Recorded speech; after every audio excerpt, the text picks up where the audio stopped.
Good evening. Please take your seats. I'd like to call to order the November 30th, 2010 meeting of the Glendale City Council. May we have roll call, please? Council members Draymond. Here. Friedman. Here. Quintero. Here. Weaver. Here. Mayor Najarian. Here. Who do we have up? Oh, Councilmember Friedman. Would you please lead us in the flag salute? Absolutely. Please rise and join me in renewing our pledge to the flag.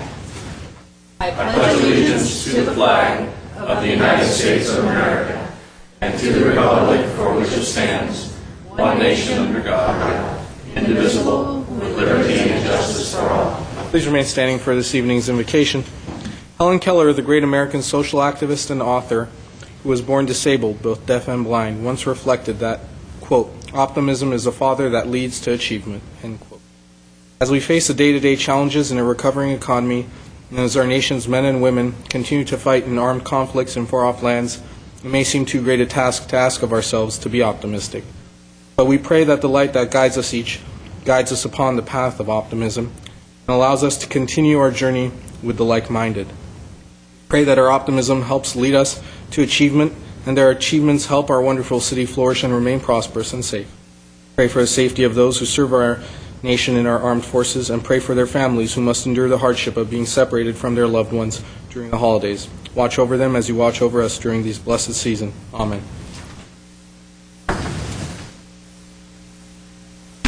May we have your report? The agenda for the November 30th, 2010 regular meeting of the Glendale City Council was posted on Wednesday, November 24th, 2010 on the bulletin board outside City Hall. Thank you. The next item, please. Next item at 3A under presentation and appointments is the agenda preview for the meeting of December 7th, 2010. Thank you, Ms. Beers. Mr. Mayor, members of the City Council, for the Glendale Housing Authority, we have no business agenda items. For the Glendale Redevelopment Agency, we also have no business agenda items.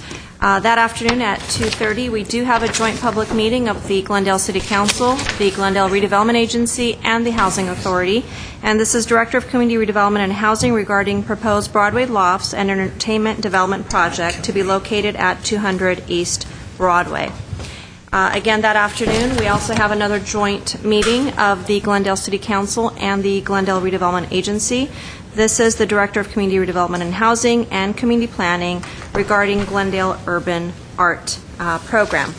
That evening at 6 o'clock for the Glendale City Council meeting, we have a number of consent items. Director of Administrative Services Finance, authorization for destruction of records. The Chief of Police has a request regarding a grant. Director of Administrative Services, Finance, this is the Utility User Tax Compliance and Consulting Services. Still under consent items, Director of Administrative Services Finance, Professional Services Agreement Contract Change Order. Chief of Police, this is an Urban Area Security Initiative grant-funded installation of a video downlink equipment for the Police Department. Under adoption of ordinances, we have an ordinance amending Chapter 12.44 of the Glendale Municipal Code relating to the protection of indigenous trees and adding certain sections to the GMC relating to the licensing of tree trimming services. Also under ordinances, we have an ordinance amending the GMC, certain sections regarding the sale of certain surplus city property and regarding temporary street usage. Under action items, we have a number of items that evening. Director of Community Services and Parks, maintenance of the Vietnam War Memorial in Montrose. Director of Administrative Services Finance, this is the fiscal year 2009-10 results and first quarter 2010-11 update and adjustments. The Chief of Police, we have an item regarding official police tow contract services. Director of Public Works, updating the City Bicycle Master Plan and a citywide bike rack policy. Under hearings, we have the City Attorney, and this is regarding proposed issuance of health facilities revenue notes for Vertigo Hills Hospital. And that concludes my report, Mr. Mayor. Thank you. The next item. At 3B is the nomination assignment for Historic Preservation Commission. This is the nomination of Mayor Najarian. Thank you. Let's move to item 4. City Council and staff comments. Comments. Ms. Friedman. First, it's good to be back. Two things. First is for Mr. Zern. which is a question, and I'm going to use an example, which is just what brought this up, but it's leading to the question.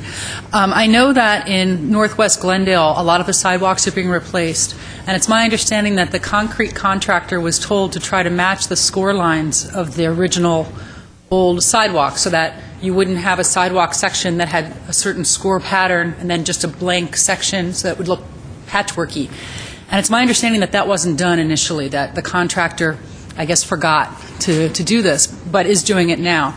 So my question is really more about accountability. For those sections that were missed, that we can't go back and fix, is there any accountability to that contractor?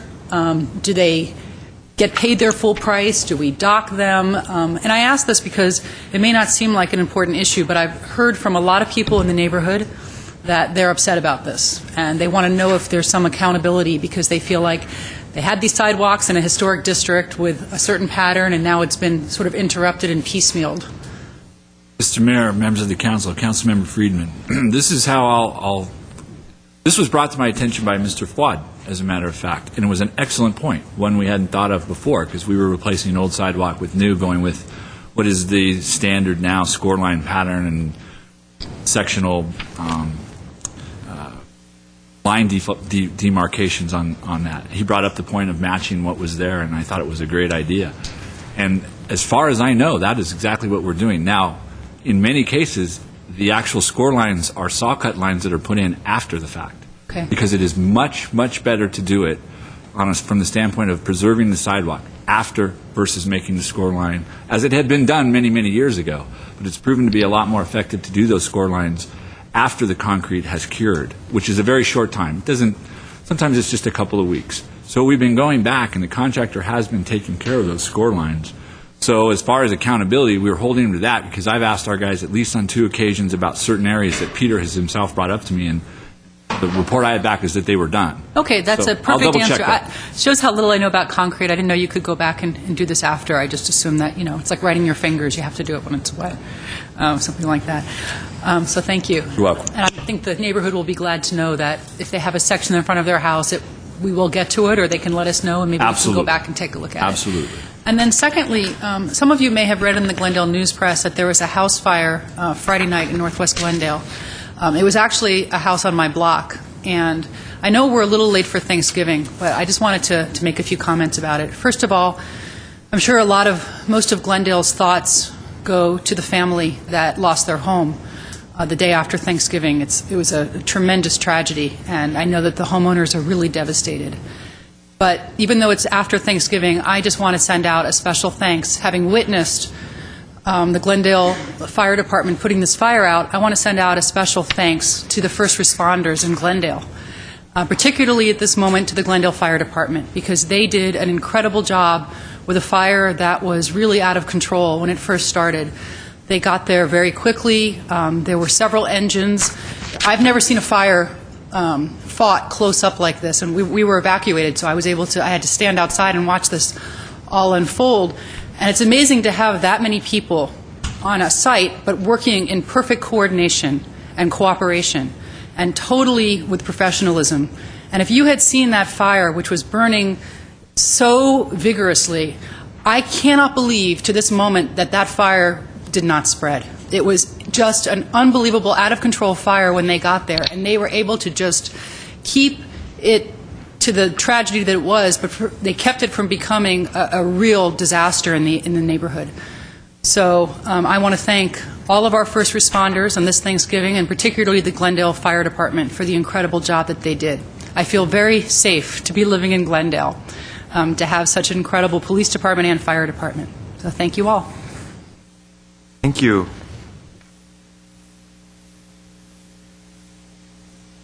I just want to briefly say I had the great opportunity to help serve Thanksgiving dinner at the Salvation Army, and I've been doing it for several years, but this year was really a remarkable year due to the much higher number of people that had to come in and have a nice Thanksgiving dinner.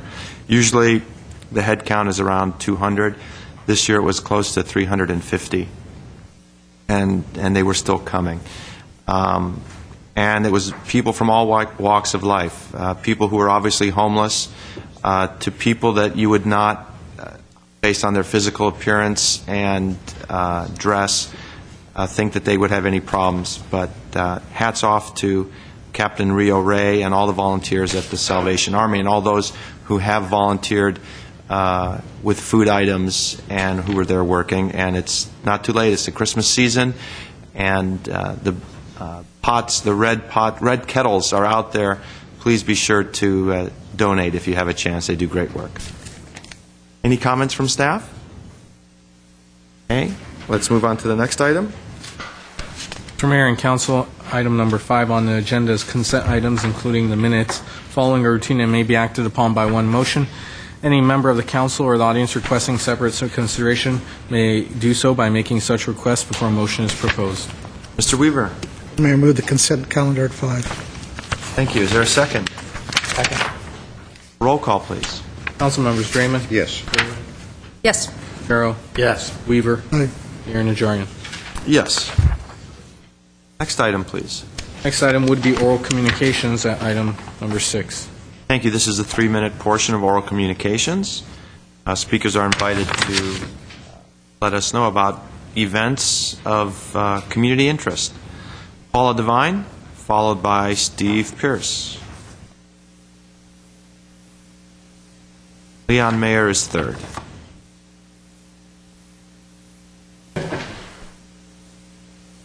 Thank you, Mayor Najarian, City Council, and staff. My name is Paula Devine. I'm here on behalf of the Commission on the Status of Women and the Domestic Task Force of Glendale. And this, our announcement tonight goes right along with what everyone has been saying about the economy and how we have to help each other, and this is the time of giving.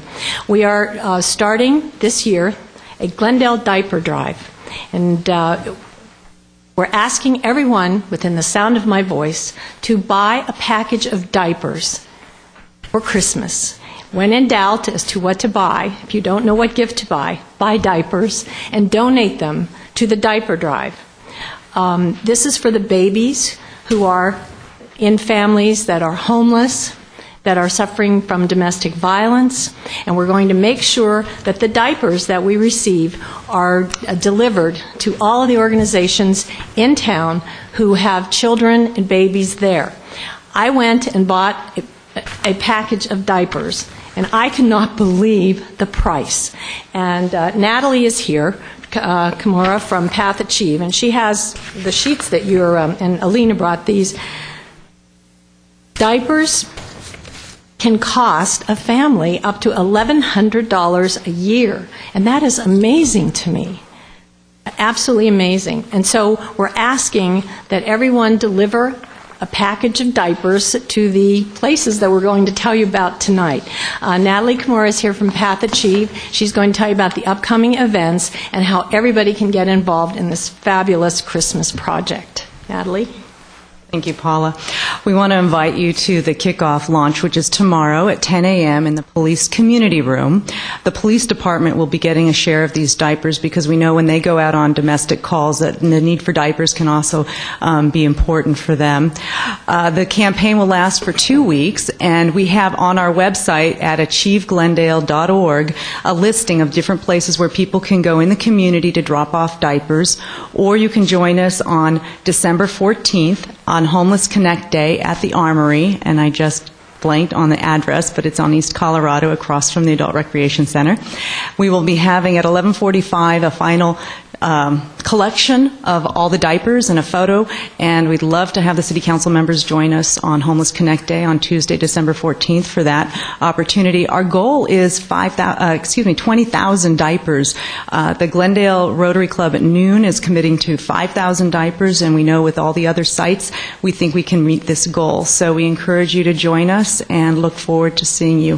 Thank you. Thank you. Alina, would you like to talk? Hi, my name is Alina Azizian. I work with Neighborhood Legal Services, and I'm a member of the Domestic Violence Task Force of Glendale. And again, I just want to say this is a great project. All of the members of the task force are behind this, so there are many places in the community that you can drop it off. I was just going to list a few, if that's all right, very quickly. Sure. Glendale City Hall, you can drop it off here. NLS LA, Glendale Police Department, Glendale Central Library, YWCA, Armenian Relief Society, and various other private businesses throughout the community. So we encourage everybody to donate some diapers. Thank you. Thank you. Steve Pierce, followed by Leon Mayer. Thank you, Mr. Mayor and council and staff. It's really a pleasure to be here. I'm representing the Montrose Christmas Parade Association this Saturday at 6:10, our 34th annual Montrose Glendale Christmas Parade. This is the official Christmas parade of the city of Glendale. And I'm proud to say that each one of our council members, as well as Artie and Hassan, are going to be joining us coming down the parade route. Hassan was practicing his wave already, and I think we got that down. So it's going to stay warm. I mean, you stay warm. It's going to be cold. Possibility of rain, but I just checked, and I think it's going to stay nice and clear for us, so we're going to be in good shape weather-wise. We have 146 entries. We have 51 horses in our parade. We have 11 bands in our parade. We have tons of children. We have over 700 scouts. This is a huge parade for our community, and the city of Glendale always is supportive of this parade. So I'm going to encourage everybody in the city of Glendale to come up to Montrose, join us for a really fun time. It's just the best hometown fun feeling that you can have in the world, especially at Christmas time. Any questions at all? It's right along Honolulu Boulevard. Starts at 6:10. It's going to be over with at 8:15. I guarantee it. And no gaps in the parade. The television announcers are glad about that. So we're thrilled to have it pretty much buttoned down. We have a lot of, we have a surprise at the very end. Just before Santa Claus is coming down, we have a special entry that I'm not going to tell anybody about, but if you stick around to watch Santa come down, which is the final entry, just before Santa, there will be a very special entry that will assure that everybody will enjoy.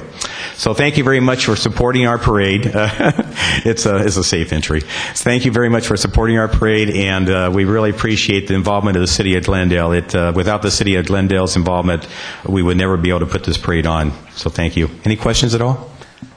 Okay, thanks. Will it be televised? Oh, yes. Glendale Channel 6 is going to be filming it, and it's going to be shown throughout the month of December. And thanks to Mr. Johansson for setting that up for us. And then KTLA Channel 5 will be there to actually film parts of the parade because we have stand chambers in our parade. We also have the morning news staff from KTLA going to be in our parade. Many of you don't know, but we also have Lafitte Pinkai, who's our Grand Marshal. I failed to mention that, but Lafitte Pinkai, the jockey, is our Grand Marshal. Trevor Bell, who is a pitcher for the California Angels and grew up in the Crescenta Valley area, is going to be in our parade as well. So we have a lot of interesting people, and of course we have all the great things that make the parade so much fun with the children and the bands and the horses and everything else. Well, then why don't you just leave us home? Well, we love the city council coming down the parade. Sure. It's one of our highlights. Good line. Yes, thank you. Thank you, Steve. Thanks. Leon Mayer, followed by Gerald Pops. Yes. Professor. Good evening, Mayor Najarian, members of the council, Mr. Starber, our city manager, and staff. My name is Leon Mayer. I'm here on behalf of the library and the Friends of the Library to make a last pitch, last announcement for a splendid, great event we're going to have tomorrow night at the library, 7 o'clock, Central Library, and parking is validated at the structure on Maryland. And we're going to have Professor Gerald Pops from West Virginia University to talk about his book, Ethical Leadership in Turbulent Times, Modeling the Career of George Catlett Marshall.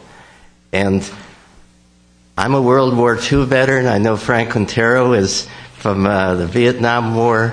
We've all heard of George Marshall. Things were in terrible shape after we beat the Nazis and the Japanese in World War II, and we had George Marshall, fortunately, in a position of leadership to bring order out of chaos with the Marshall Plan. Dr. Pops will tell you more about George Marshall besides just what he did with the Marshall Plan. And we urge you to come tomorrow night. Anybody who's listening, we've invited the people from the Board of Education, from the college, from neighboring city governments, and we're getting a good response. We expect a lot of people there. Come early if you can. Now, We're having Professor Pops from West Virginia University, but he considers Glendale his second home. He has grandchildren at the Lenox Elementary School. He has a brother-in-law. He has a son-in-law who's a scientist at the Jet Propulsion Laboratory. So he is kind of a second Glendalian here. So I'd like to turn over to Gerald Pops. We were fortunate. He's doing a tour concerning his book.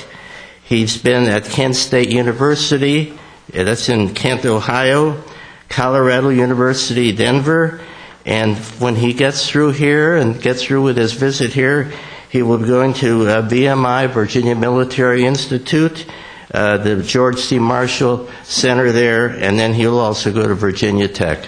So let's give a hand for Gerald Pops. Thank you, Leon. Mayor Najarian, members of the council, City Manager Starbird, members of the staff.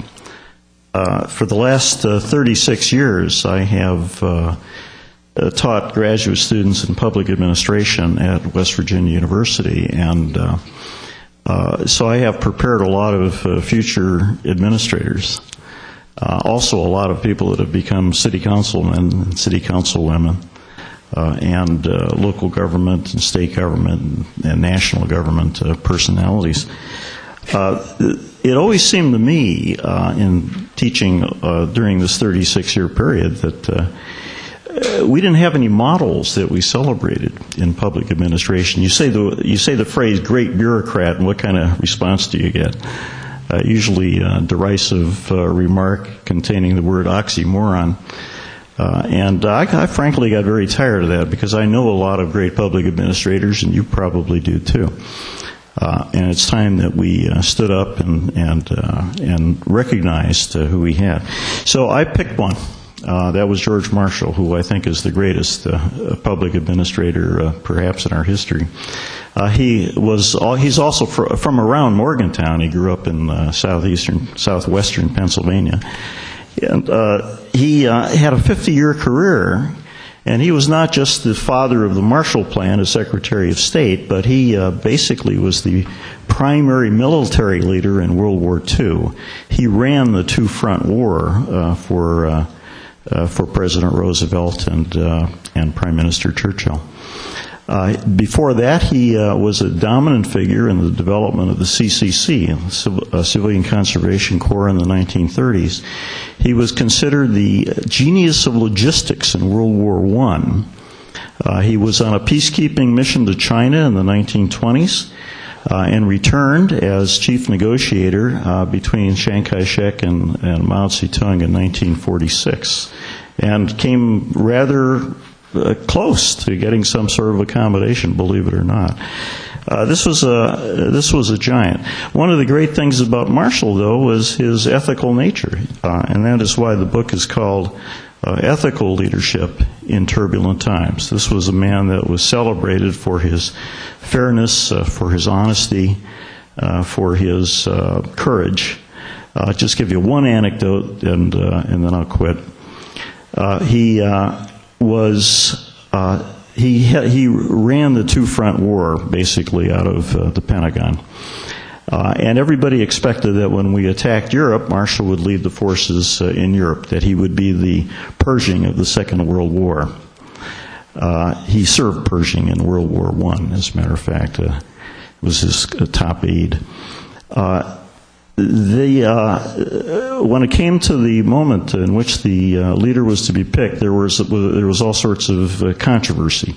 Some wanted Marshall to stay in Washington.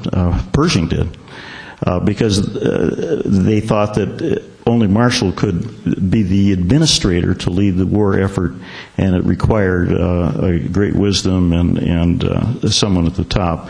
And it wasn't believed that Eisenhower could do that. But Marshall was in a position, Roosevelt sought Marshall's opinion. All Marshall had to do was say, I want the job, and he would have been, Eisenhower would have been a footnote in history, and we would have been celebrating Marshall's conquest of Europe.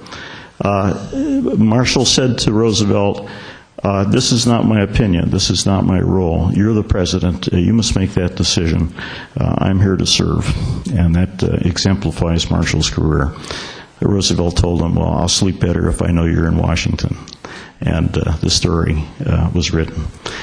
Just with that little tidbit, I'm going to speak tomorrow at the Glendale Public Library as Leon Meyer's guest, and I hope that some of you would be able to attend, and some of the audience might come.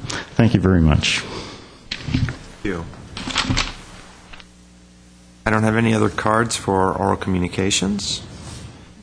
I did neglect, however, to announce earlier that tomorrow is not the Glendale tree lighting event at 7 right here at Parcher Plaza. And there are going to be musical tributes and choirs and special guests. Hot chocolate served by the GYA, is that? So it's really a fun event every year. So if you would like to participate in our own tree lighting event tomorrow, Parcher Plaza, 7 o'clock. Next item, please. Item number 7 under adoption of ordinances at 7A, continued from November 23, 2010, regarding ordinance amending the zoning map to reflect the zoning designation change from R1R to R1 related to zone change PZON 2010-003 for certain properties located along the Hollister Terrace and adjacent areas. This was offered originally on November 16, 2010 by Councilmember Quintero. Mr. Weaver. Since I live within 500 feet of Hollister Terrace, I am conflicted out, and I will recuse myself to the back room for about 30 seconds. Thank you. If there's no discussion, I will move the ordinance at 7A. Second. Which option are we? Well, The option A and option B?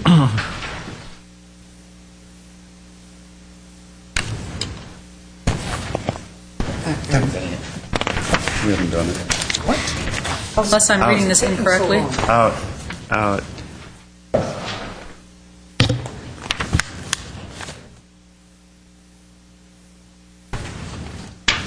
This was option A, if I'm not mistaken. It was the option that staff recommended. Right. It was Option A. Okay, I just wanted to. It was the option I that just wanted to clarify. It was only those selected blocks Okay. as opposed to the entire. So moving and seconded. Roll call, please. Council members Draymond, Yes. Friedman, Yes. Darrow, Yes. Weaver, Mayor Najarian. Yes. Now he can come in. Yes. Now. Ta-da. Mr. Mayor, I say, having lived in Glen Oaks Canyon for over 70 years, I've never seen the frontages on Glen Oaks or Hollister ever changed by additions on the front of the house. That will never happen again, thanks to you four. It's a nice thing to know that my canyon will look like it does today forevermore. So, thank you very much. Thank you, Mr. Weaver. Next item, please. Under action items at 8A is City Attorney regarding amendments to GMC to create the Community Development Department through the consolidation of the Community Planning and Community Redevelopment and Housing Departments. At 8A1 is ordinance for introduction. Mr. Starbird. Yes, Mr. Mayor, the next two items actually relate to continuing with the creation of the Department of Community Development. This one is actually the ordinance for introduction creating the new department. And the only comment I have is on page 2 of the ordinance, of the proposed ordinance. Regarding the title, it says the Office of the Director of Community Development is created. The Director shall be the head of Community Development Department. and may be also known as the Director of Planning, or the Director of Redevelopment, or the Director of Housing. Do we want to pick one name maybe and stick to that? Well, I think what this does is those other titles may be elsewhere in the code, rather than having to pick every one of them out and change them, that if it's used someplace else, it refers to the Director of Community Development. Yes, I see. It's all merged into one. And it's also in a lot of agreements that we have where Right. those three different directors are referenced, and so we want to make sure it's clear that So all if it those references any of those names, it means Director of Community Development. Okay, very good. That's the only comment I So the Grand Vizier of Planning is out then, huh? Well, we could also include that one if you like. I know that's Hassan is partial to that title. Well, he has the hat for that one. That's the I was going to say we should buy several hats and make him change them depending on. Make them blush. Sure. Mr. Quintero. If there's any further comments, I'll introduce the ordinance. Second? Just for What's an introduction. ordinance? Oh, sorry. Okay, thank you. Next item? Next item at 8B is Director of Human Resources regarding resolution of the City of Glendale providing for the establishment of classification titles and compensation for employees of the City of Glendale. B1 is a resolution for establishment of executive level classification, Director of Community Development. That should read Development instead of Planning. Right. Okay. This goes along with the This goes along with the previous restructuring action. of This actually creates the position itself. Cards? I don't have any cards on this item. I'll move 8B1. Second. Roll call, please. Council members Draymond? Yes. Friedman? Yes. Quintero? Yes. Weaver? Aye. Mayor Najarian. Yes. Next item. At 8C is Director of Human Resources regarding amend the classification and compensation resolution for employees of the City of Glendale. At C1 is a resolution providing for the establishment of classification titles and compensation for employees of the City of Glendale covered by the Glendale City Employees Association Memorandum of Understanding, including confidential and hourly classification. And this imposes the decision that we made regarding Yes, it imposes the reduction in GCA. salary for GCA, imposes it for hourly positions that are related to those same classes covered by GCA. Move 8C1. Second. Thank you. There's no other questions. Roll call, please. Council members Draymond? Yes. Friedman? Yes. Quintero? Yes. Weaver? Aye. Mayor Najarian. Yes. Next item. 8D is Director of Community Redevelopment and Housing regarding Adams Square Merchants Association budgets for calendar year 2011. At D1 is motion accepting Adams Square Merchants Association annual budget annual report. Is there anyone from the Adams Square Merchant Association that would like to come forward? Stand ready for any questions or Perfect timing. or brief Thank you. Good evening. discussion of your budget. Well, we present our budget, hopefully for approval. Would you please state your name for the record? Alfred Ramirez, Treasurer for Adams Square Merchants Association, and Associate Dean for Glendale Community College as well. Okay, well, the budget is before us. Are there any questions of Professor Ramirez? If I'm not, glad to move 8D1. Second. and I don't have any cards on this, roll call, please. Council members Draymond? Yes. Friedman? Yes. Quintero? Yes. Weaver? Aye. Mayor Najarian. Yes, thank you. Mr. Draymond? I just wanted to give you the opportunity to promote your event, Great. which is this Saturday. This Saturday from 1 to 7 p.m., we're going to have our Christmas Carnival at Adams Square, just on Park Avenue, just south of Chevy Chase, and hopefully we'll all see you there. I understand there's some other Christmas activity that evening. You can do both. We don't know what that is, but you can stop by our place and have a lot of fun before you head out to some parade somewhere, I heard. You can do both. I managed it last year. It can be done. So Great. Santa Claus will be there in a Harley Davidson, so that's always a pleasure to see. So bring all the kids. Cool. Free rides and fun. Thank you. Thank you very much. Next item. At 8E is Director of Community Redevelopment and Housing regarding consideration of resolution of intention to levy and collect assessments in Adams Square Business Improvement District, BID. At 81 is resolution of intention to levy and collect assessments. Okay, is there a desire for a report on this? This is levying of assessments. And Adams, just so I'm clear, the We have to Adams do it. Square is is that a property-based or a tenant-based? A tenant-based. Tenant-based. This is a companion piece for D. You've approved their budget, this levies the assessments to collect the revenues. We have to do that differently from Montrose because Montrose formed under a different section of state law an earlier time. Is there a motion? So moved. 81. I don't have any cards. Roll call, please. Who seconded that? I did. Thank you. Council members Draymond. Yes. Friedman. Yes. Quintero. Yes. Aye. Mayor Najarian. Yes. Next item. At 8F is Director of Community Redevelopment and Housing regarding Montrose Shopping Park budgets for calendar year 2011. F1 is a motion accepting Montrose Shopping Park Association annual budget. F2 is a motion extending the terms of the management agreement with the Montrose Shopping Park Association for the calendar year 2011. There's a problem on this one now. Just kidding. Problem on this, Mr. Williams? There actually is. There's a look at the report. Something wrong? Well, it's technically right, but I just thought I would point out in terms of the history. They're watching you out there. Are they? Okay, I won't look up. It mentions that the MSPA has been the advisory board to the EID for more than 30 years, which is true, but it's 47 years. I just thought I'd point that out. Since 1973. Make a note of that, Phil. Mr. Mayor, just one correction that we thought we had made.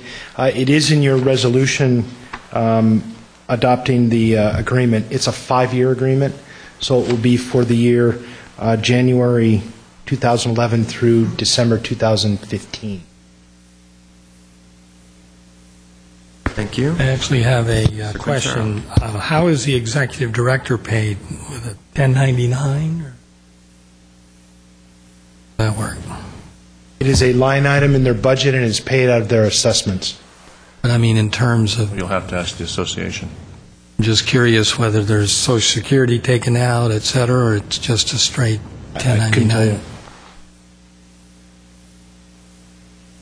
Man performance. 1099, sir.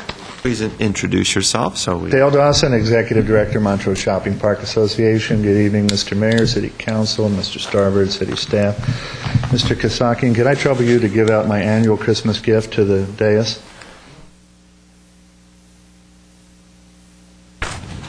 Montrose Christmas Gift Guide, which is going out distributed to targeted zip codes in the area this Friday through the LA Times, and heavily promotes also the event of this Saturday, our Montrose Glendale Christmas Parade. So this really kicks off our Christmas season. And if I can just boast about the MSPA for a minute or two, since we've been doing this for, is it, Mr. Draymond, 47 years now? We have a number of ways that we try to combat the financial storm that seems to be swirling about most of us, and what we do has managed to draw over 325,000 patrons to the shopping park through street events, everything from Founders Day to Wags and Whiskers, Kids and Critters, our annual Arts and Crafts Festival, which is very heavily attended. The 4th of July Hot Rod and Classic Car Show is a big one. This year we were a little nervous about Halloween Spooktacular being a Sunday night. We weren't sure how we would fare. It was packed once again. The city, Montrose continues to be a real draw. And of course now we're going into Old Town Christmas. So we have a number of events going on every weekend, Saturdays and Sundays from 12 to 2, and as well as the wonderful lighting. If you haven't driven through the streets yet, I urge you to please do that sometime after dark. It's absolutely spectacular. So... Thank you. Any other questions? I've got to be honest with you.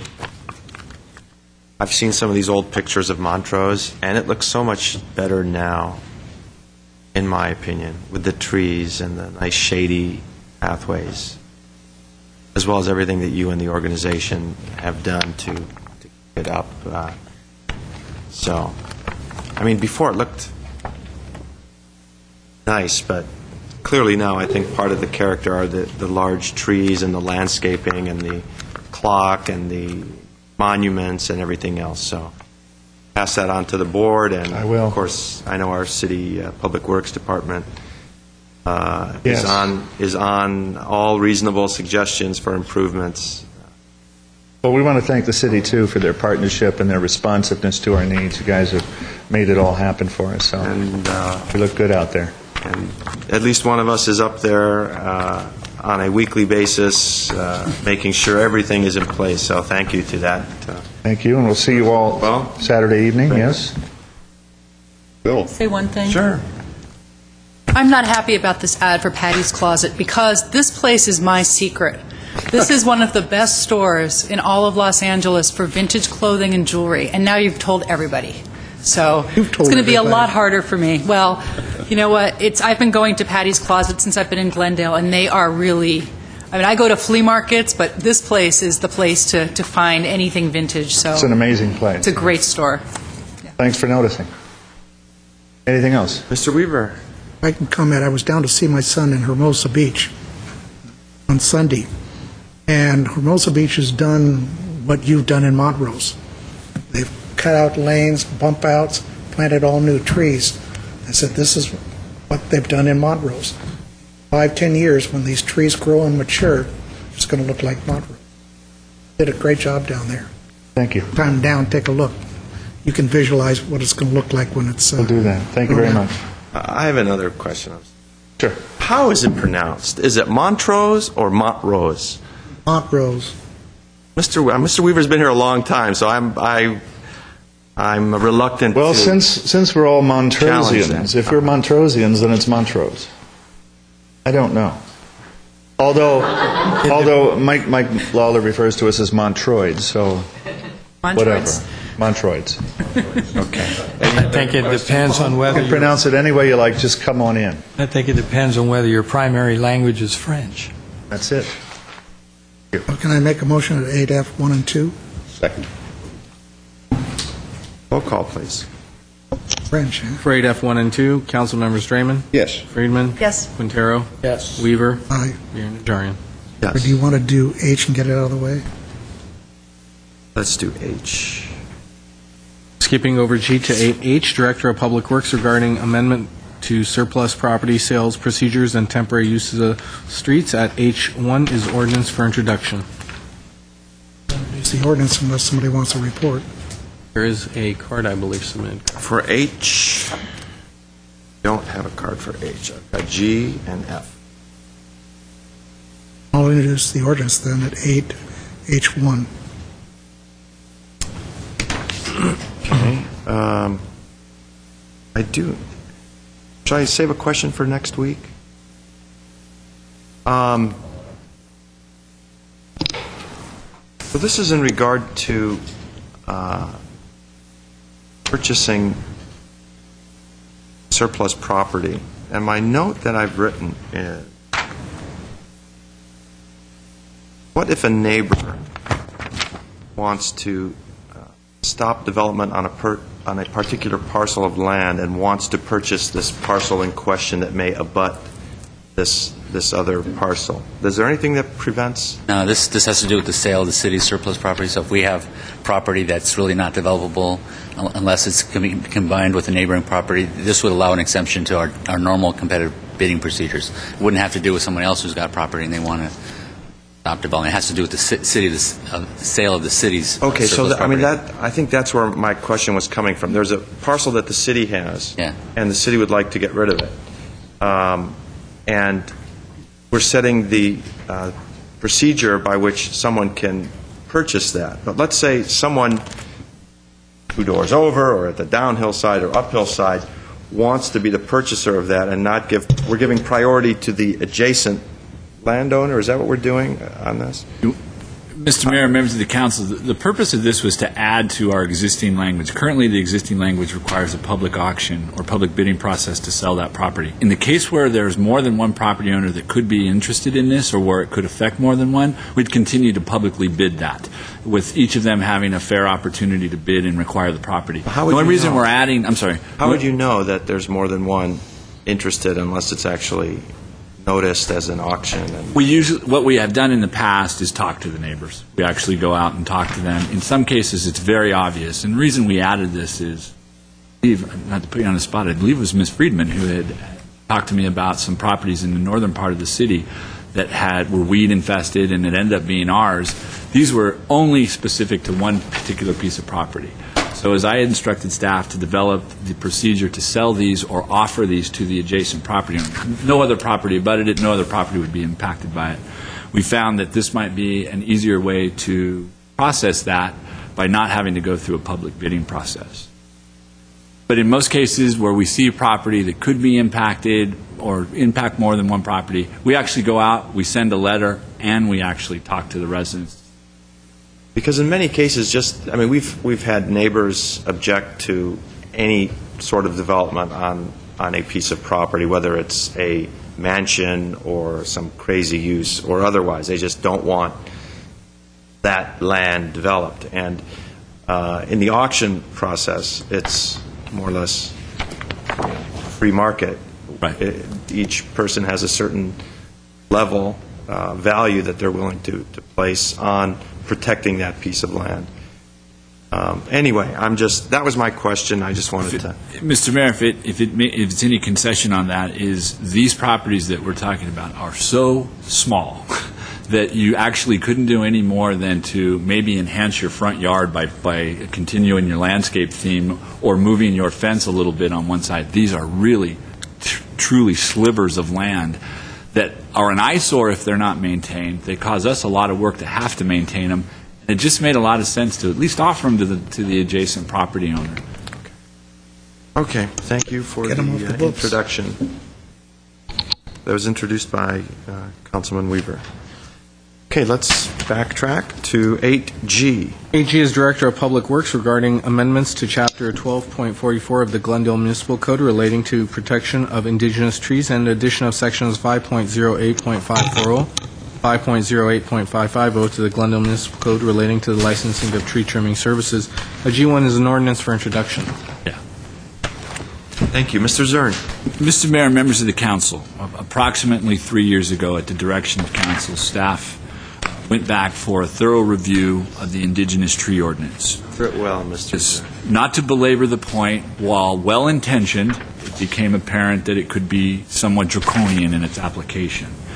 So what we did is, as a staff, went back and formed an executive committee consisting of the city attorney, Mr. Howard, then Assistant City Manager McFall, and myself, with most of the work being done by the staff. We went through and interviewed arborists, talked and looked at ordinances in other cities, and literally went through a line-by-line analysis of our ordinance, try and come to what I refer to as the balance of protecting our indigenous forests and at the same time being considerate of the situation, whether that was intentional, whether somebody's simply trying to tree. And I think the best way to sum that up is to just read in our purposes and intent the line that we added, which was, it is the intent of this ordinance to create favorable conditions for the preservation of indigenous trees in the community while respecting individual rights to develop, maintain, and enjoy private property to the fullest possible extent consistent with the public interest, health, and welfare. It's to try to bring some level of flexibility, to do each case on a case-by-case basis, when necessary, put in place a fine system or penalty that truly was consistent with the Act. In most cases, it was really to preserve our ability to go for those folks who intentionally harm or remove a tree versus those who may have unintentionally trimmed a tree, those who, because of whatever the circumstances are, the tree is outgrowing their property, and they have issues, they want to further develop their property. It's to come with some sort of a balance, a compromise where we could still protect the forest, add to the forest, and at the same time allow the property owner to realize their full property rights relates to I just want to ask one question. Sure. You didn't just go through this once, did you? No. Any iterations over the last 2 or 3 years? Correct. Continue to refine? Yes. Talking to the public, different groups?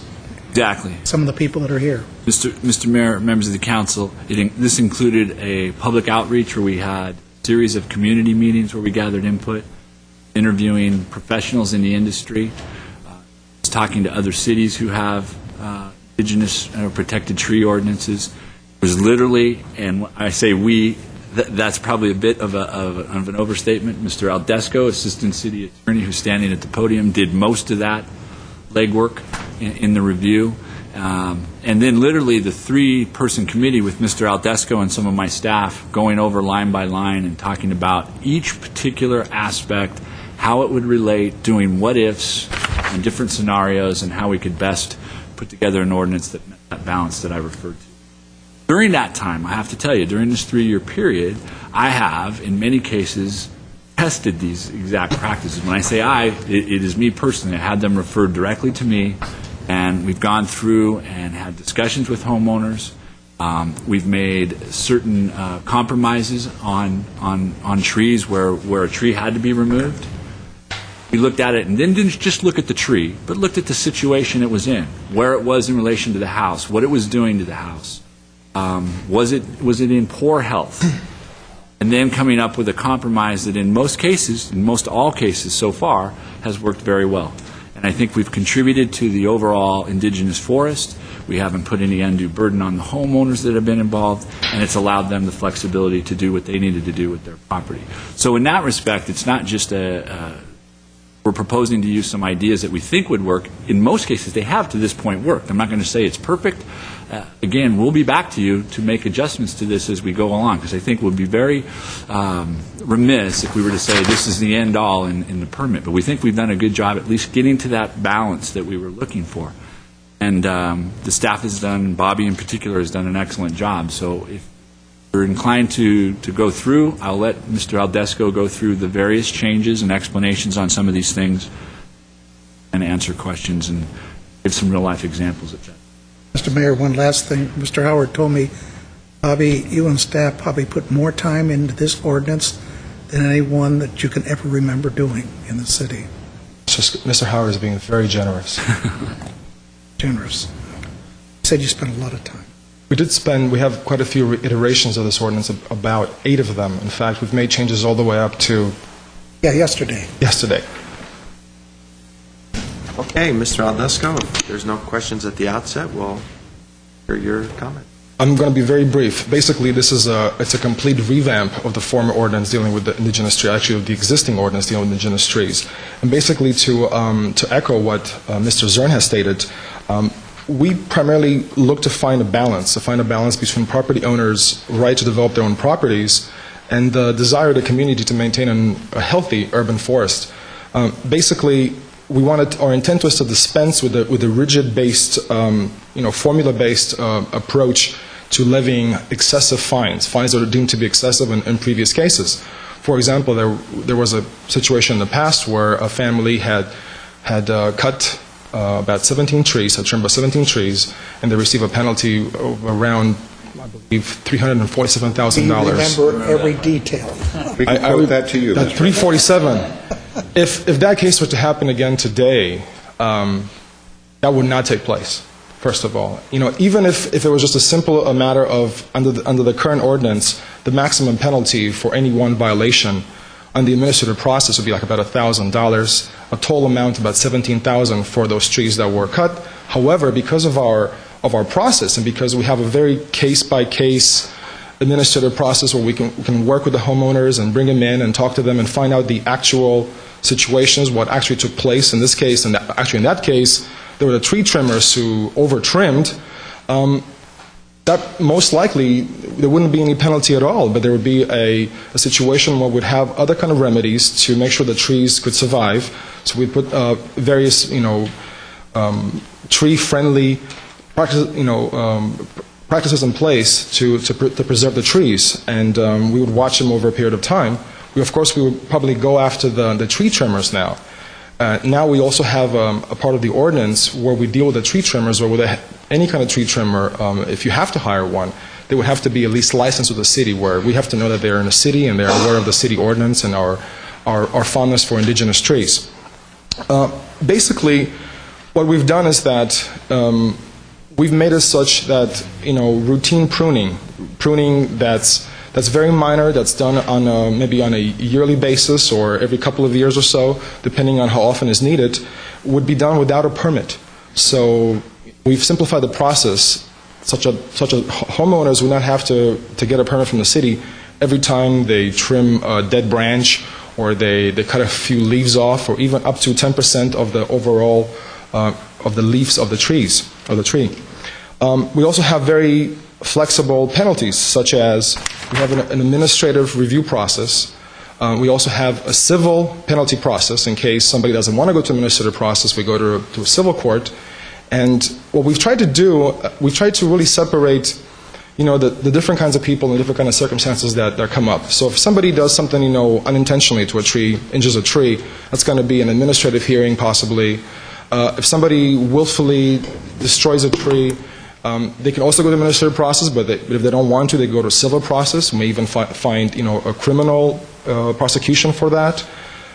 If we have, on the other hand, somebody who knows fully well that the trees are protected, but they intend to develop the property and then they clear cut the entire property of indigenous trees, we would have a much more severe process for what we call the scorched earth, where we would bring the person in for an administrative process to set a moratorium for up to 10 years so that the developer cannot develop the property. Basically, the idea is that we'll treat every single case on its own merits, and we'll try to be very flexible in terms of the kind of penalties or any kind of demands that we make upon the individual owners. But there wouldn't be anything that happened before.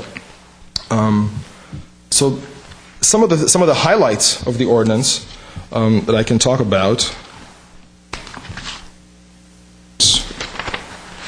For example, Section 1244.030, it's an amended section that provides that a permit is not required for routine pruning. We have Section 1244.050 that allow the Director of Public Works to impose additional measures to preserve indigenous trees as a condition for obtaining a permit, or as mitigation for damaging or destroying a tree. So, for example, if somebody wanted to cut a tree in order to make it to develop their property, they could come to the city. They could work things out with the city, so they can, they could cut the tree, develop their property, and plant, let's say, 2 new trees or 3 new young trees on a different property or in a city. Or if they couldn't, plant it on their own property, they could pay a fee to the city for the city to do it, and it would go to the city's fund for such trees. We also have a Section 1244.060, which lists specific exemptions for the requirement to obtain a permit, including emergencies, hazardous conditions, routine cleaning by public utility, any tree removal or trimming specifically approved or required as part of a development plan, or superseding state or federal law. We also have Section 1244.120, which dispenses with the formula-based appraisals of tree damage and establishes a penalty of $1,000 for any violation and a maximum penalty for $10,000 for completely cutting a tree down. So we've tried to cap the penalties because before they were just becoming too excessive. Further, we have Section 1244.140. It creates a formal review process before the Building and Fire Board of Appeals. It allows the city to impose a building moratorium. We also have a process for people to appeal any kind of violation, any kind of citation that they receive. They can appeal it before administrative board. Then they can appeal it then further up to council, and then they can even take us to court. So that there's many ways in which we can work with people to prevent what had happened here before. Okay, Mr. Starber? Well, Mr. Mayor, if I can, a couple other sections I think are fairly significant from a public policy standpoint I think you should also touch on, Bobby, if you wouldn't mind. Section 2 of the ordinance, where we're requiring tree trimmers to receive a license. We haven't... Have you mentioned that? Well, I haven't mentioned them specifically. I mentioned generally, but yes, there are 2 sections that deal with the from a public policy standpoint, administration, that is a fairly significant program change, and that, as I understand it, it's not just for trimmers who propose to trim indigenous protected trees, but any tree trimmer who operates in the city? Anyone who operates in the business of tree trimming or tree maintenance within the city. As an example, personal example, I have a certified arborist trims olive trees on my property about every 3 years. They're not indigenous, they're not protected. Does that tree trimmer need to be a licensed tree trimmer? Yes. Okay. And that includes someone who hires a gardener for routine trimming, as you described it? Well, it would be tree trimming. There's specific persons who just do Right, a tree gardener trimming. that also on the weekends would go and do routine trimming, as you described it, pruning, etc. If that's your business, for which you charge, for routine pruning, you don't need to get a tree trimmer under this ordinance. So for routine pruning up to, for branches up to 2 inches in diameter, you wouldn't be required to get a tree trimmer. You wouldn't, under the old ordinance, under the existing ordinance, you are required to get a tree trimmer for pretty much anything you do. But now homeowners, have expressed this in the various meetings that they didn't want to have to hire somebody for every little thing they cut. So we're talking about, when you really hire somebody to do a bigger job, that they would have to be a licensed tree trimmer. But Mr. Mayor, members of the council, when it's permitted work, anything that's not permitted work under this. Except that gets back to my question. The tree trimmer that I hire every 3 years isn't trimming indigenous trees. And for all I know, I may be his only client in Glendale. His business isn't located here. And none of the trees he trims on my property are indigenous. They're olive trees. But is that trimmer going to have to be licensed in Glendale to come and trim the trees on my property? By this definition, I think he is, because he's essentially operating his business here when he comes on my property and trims my trees. That's correct, and you've noted that. That's absolutely correct. And we could possibly make it limited so it only relates to indigenous tree. We can limit it further so only those persons who engage in the trimming of indigenous trees would have to get a license. As Mr. Quintero points out, you may have a gardener who's doing some routine trimming of your trees on your property, and they may not even be indigenous, but they'd be routine trimming of trees. On my property, I hire this firm that does it. He's a certified arborist, but it would be considered routine pruning of my trees. Well, if it's within the routine pruning, but the routine pruning, as it is explained in this ordinance, only relates to indigenous trees. Okay. So it's only routine pruning of indigenous trees as it relates to this particular ordinance. Okay, well, again, come back to the point of, does the person that I hire to trim olive trees, routine pruning and trimming of olive trees, have to get a license? As currently drafted, yeah, it says anybody engaged in the business of trimming trees. Okay. And I think Mr. Zern is saying that's not the intent, so if the council wants to limit that, I'll just say, I think from a policy or a legal standpoint, the purpose behind that was so that people who engage in that business are educated about our laws and our procedures, and so whether they're going to be engaged in indigenous tree trimming or non-indigenous, they know our procedures and they're going to be required to get a license. And because one of the problems we encountered in the past was the fact that people would represent to homeowners that no, you don't need a permit for that, or doesn't fall within the ordinance, and they would do it. So the purpose was more as educational and regulatory. So it's really going to be up to, I guess it's a policy call for the council whether you want to make anybody who's in the general business of tree trimming to have a permit, or only those entities that engage in trimming of indigenous trees. But my suspicion, I don't know, maybe there's somebody else who has a different opinion, tree business, people probably do the various types of tree trimming, not just indigenous trees. But Well, I was just going to ask some questions, but since staff is engaged in a lively debate about the substantive issues, and since this is now being discussed, I'm just going to throw out my feelings about this particular topic, and then I'll go back when it's time and ask questions and make comments later after the public speaks.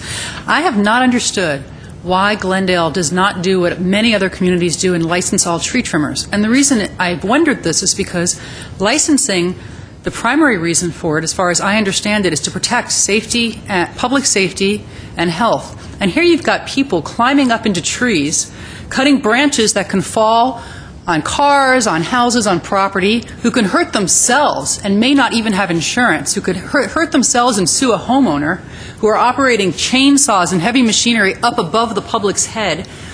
And when a tree is improperly trimmed, whatever kind of tree it is, it's in danger of falling in the future, either a rainstorm or in a windstorm. So it's my very strong belief that we should have, for a long time, and we should be now licensing all tree trimmers. Gardeners, if they're, we can find out what that distinction is between a gardener who's just trimming, some branches in a tree, but people who are operating heavy equipment, using chainsaws up in the tree, topping off trees that later become a hazard, the homeowners don't know. They don't know that these people aren't insured. They don't know that they're not licensed. They don't know that a lot of them have no idea how to properly trim a tree and are harming their trees. And I think that we will be doing our homeowners a favor by making sure that the people that they hire to do this work have some level of education and insurance. And so I am, completely what's the word? It's so late. I've been in so many meetings today. Unwaverable? No, somebody shout it out.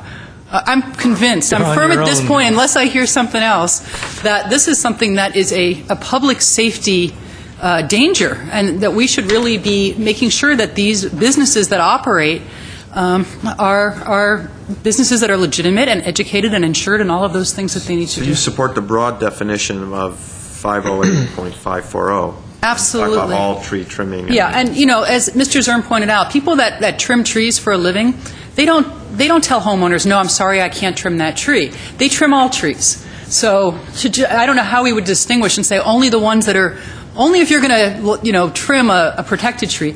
Most of the a lot of the tree trimmers in the city, or people who operate as tree trimmers, don't even know what an indigenous tree is. So, I'm not talking about the big, the really big firms, but a lot of the guys who just go out there with a truck, on the weekend with a chainsaw, they don't know an oak tree from a scrub oak from a bay laurel. So anyway, I didn't want to get into the substantive discussion. I couldn't help it since staff had gone off on this. But when you're ready, I do have a bunch of questions, so I'll leave that to you. Okay, Mr. Gray. Well,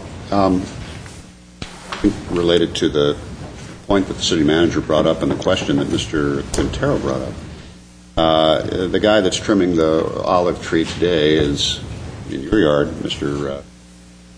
Starbird, may be trimming else's yard tomorrow.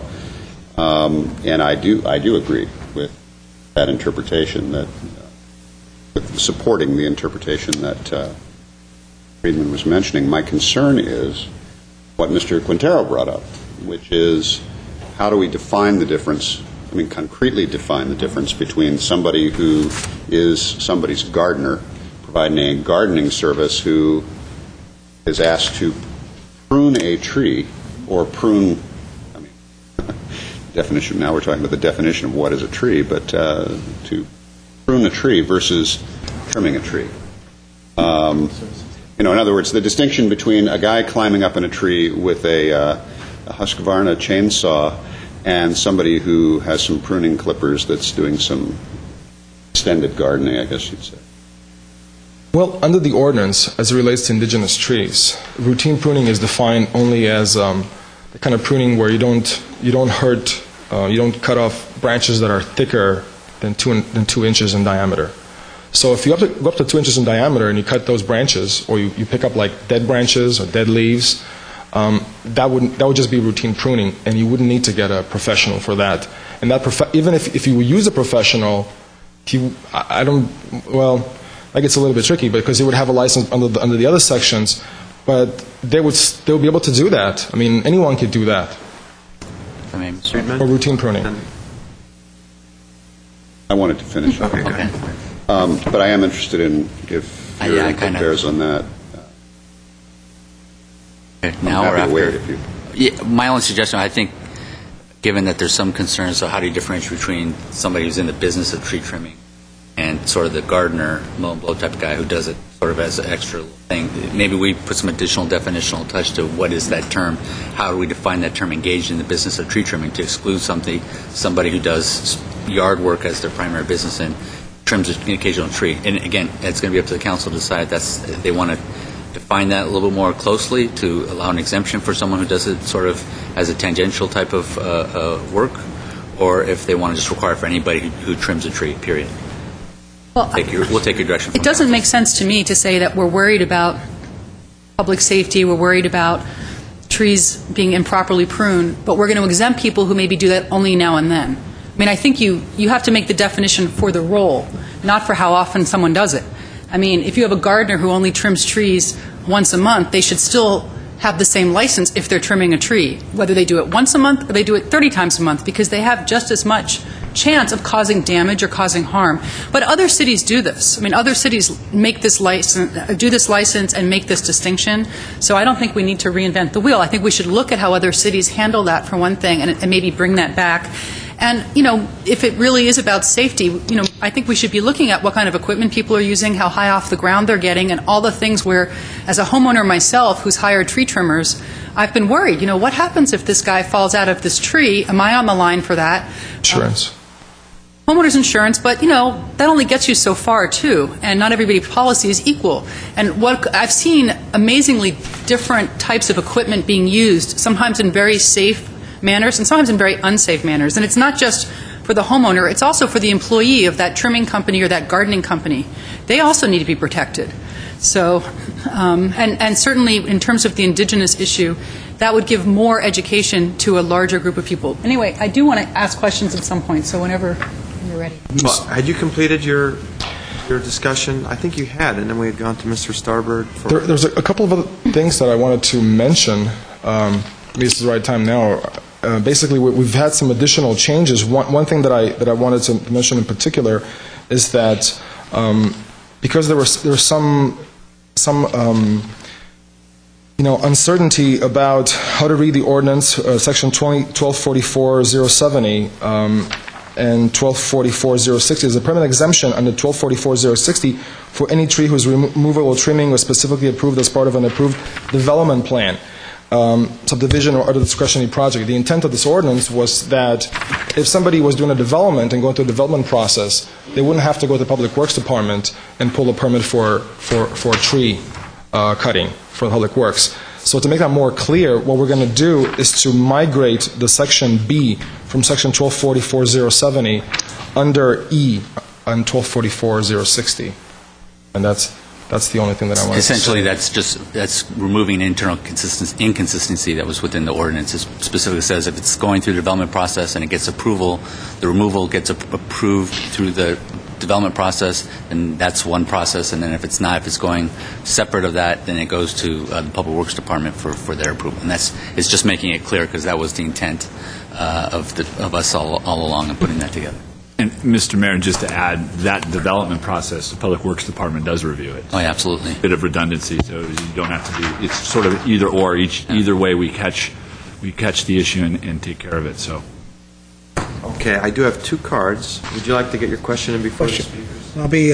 What's the cost of the permit? It's undetermined at this time. You would have to establish it. Saying if you're just a gardener that comes out. We stick a permit process on them. How much is it going to cost? Oh, you mean for a gardener to get a license?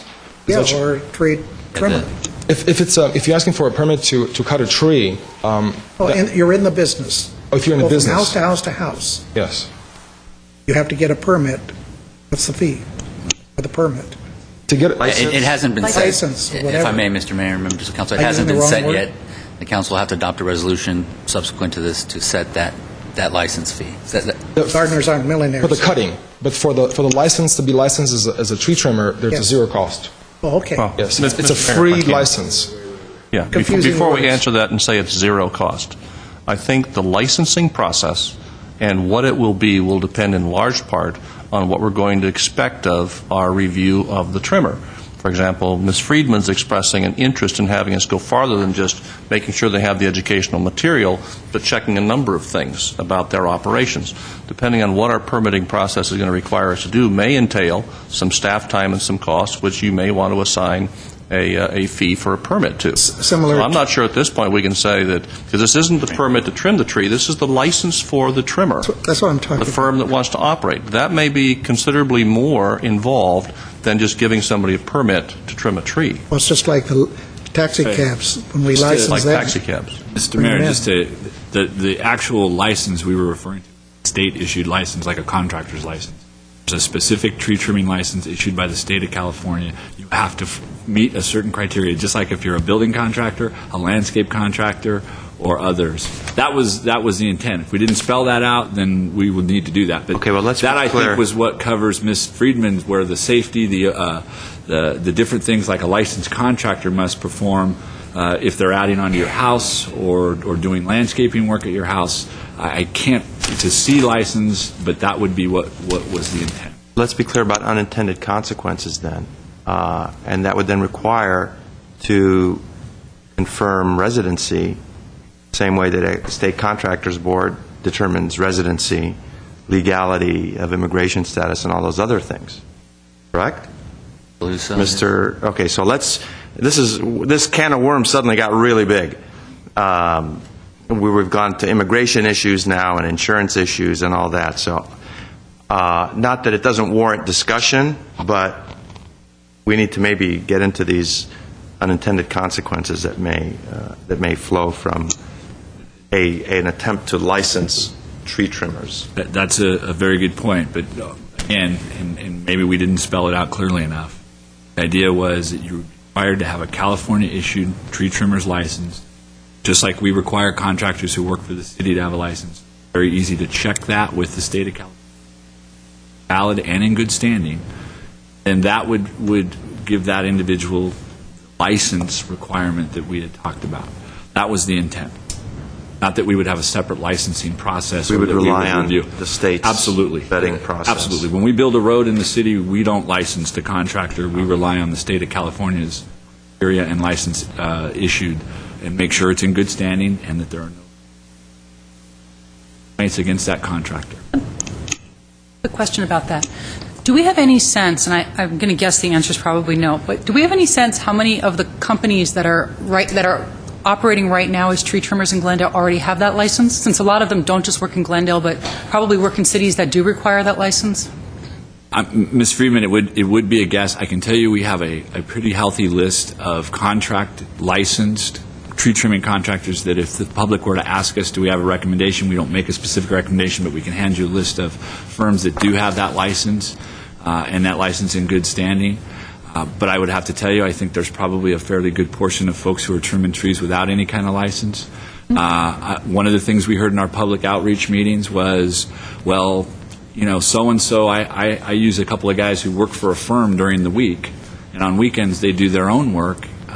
Firm is licensed, but these two individuals working on their own do not carry or have the protection of that license. How do we handle those kind of situations? And, you know, that's where we talked about, when I referred earlier about the permit, was kind of the catalyst for this. It was not only just having your gardener do it. Some of the residents said, I do it. I want to do it myself. I don't climb a ladder. I just am taking off a dead branch and trimming anything that I can basically reach myself. And that's where we set up that no permit criteria of the 2 inches, the dead wood, the leaves and stuff that you can reach from ground. That gets away from heavy equipment and that type of thing. And that's where I think we need to make some kind of a distinction. You know, hiring a handyman with some pruning shears, you know, those giant ones that go up 10 feet, I don't think that's the issue. Right. I'm concerned about people who are using heavy equipment, who are getting way high up into trees, or sending their employees who may not have health insurance up high into trees, who are operating with chainsaws, using gasoline in the brush, which I've seen a lot of times in the city. I'm worried about those people. I'm not worried about your gardeners who are, you know, doing, like you said, that routine pruning. I'm talking about trimming, you know, real trimming of trees. And you're absolutely right, and that was our intent. And that's why we also have the 10% issue. So anything going over 10%, that's a full-blown permitted. Well, you're at 25% under your ordinance change. Well, for the routine pruning, I think, has an up to 10%. Yes. 25. No, 25. Right now, the new ordinance would be 10%. Right. I'm sorry. It's like 25%. 25. Yes. New one's 25. So that was that intent. Again, if we need to clarify that a little bit more. But anything that you got up into the tree with equipment, and that was a sense of what percentage that might be, beyond simply taking off a dead branch or trimming some low-hanging branches that you don't hit your head on or something like that. The idea was anything above that goes to a licensed, California licensed tree trimmer that would have to pull a permit for an indigenous tree, and we would check their license standing at that time. Mr. Quintero. I have a question and a concern, actually. You mentioned the idea that somehow the property owner unintentionally cut this tree down or trimmed it beyond recognition, etc. How are we going to define unintentional? If I've done it to a tree on my property, I'll say, well, gee, I had no idea. Everything I did was unintentional. So how are you going to define that? Well, we can tell. You know, I mean, if you took a chainsaw and you cut the whole entire tree, how unintentional can that be? I mean, unless you were doing a sleepwalking, you probably were doing it intentionally. If, on the other hand, you backed into the tree with your equipment and you went, oh, that's a tree, and the tree falls over because it had weak roots or weak trunk or something like that, then you would explain it, and we go like, that we talk to an arborist, and he'd go like, yeah, look, it's consistent with the story that he's telling us. It seems like he didn't mean to do it.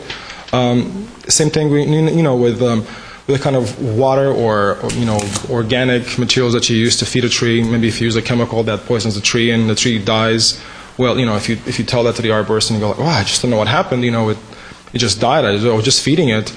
Well, okay, that's unintentional. But if on the other hand, you took a nail and you stuck it in a tree and it was, I don't know, it was a tree with chemicals on it and the tree falls down, that's a different situation. So you're actually going to look at the byproduct and then analyze the... Well, it's more like a forensics, in terms of, the same way that we've determined, how much of a tree has been cut. We would send an arborist there, and he would examine and look at the tree, and he knows the tree, and he or she, and determine what happened to that tree, and whether it was treated poorly or treated badly over a period of time. So it's more of a case-by-case factual determination.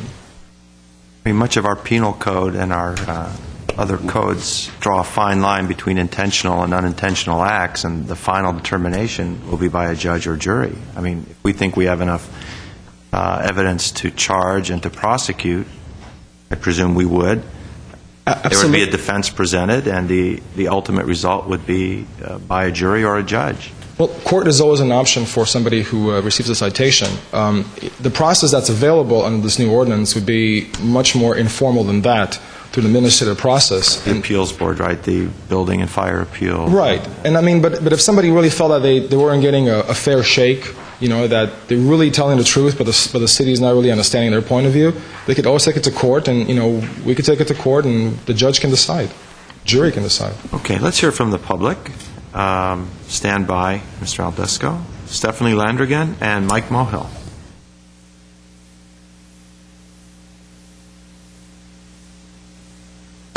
Well, good evening, Mayor Najarian, council members, and city staff. Mr. Zern, I wish you had given Mr. Wiedeker a call out. He was fabulous at all of the meetings. I was at 2 of them. Mike did a great job dealing with some very wild comments, so he did a great job. But I do have a couple of concerns, and I printed it off yesterday, so if there's a new version, you may have resolved it. But if I might just bring up a few issues. One is the 25% routine pruning from 10%. It's on page 4 and page 6 under routine pruning. I would like to know why it was raised from 10% to 25%. It's a very large increase, and it doesn't seem to be an ISA standard. And it seems, if you're not going to have a permit, it seems excessive. On page 30, which we can look at together, and that's M,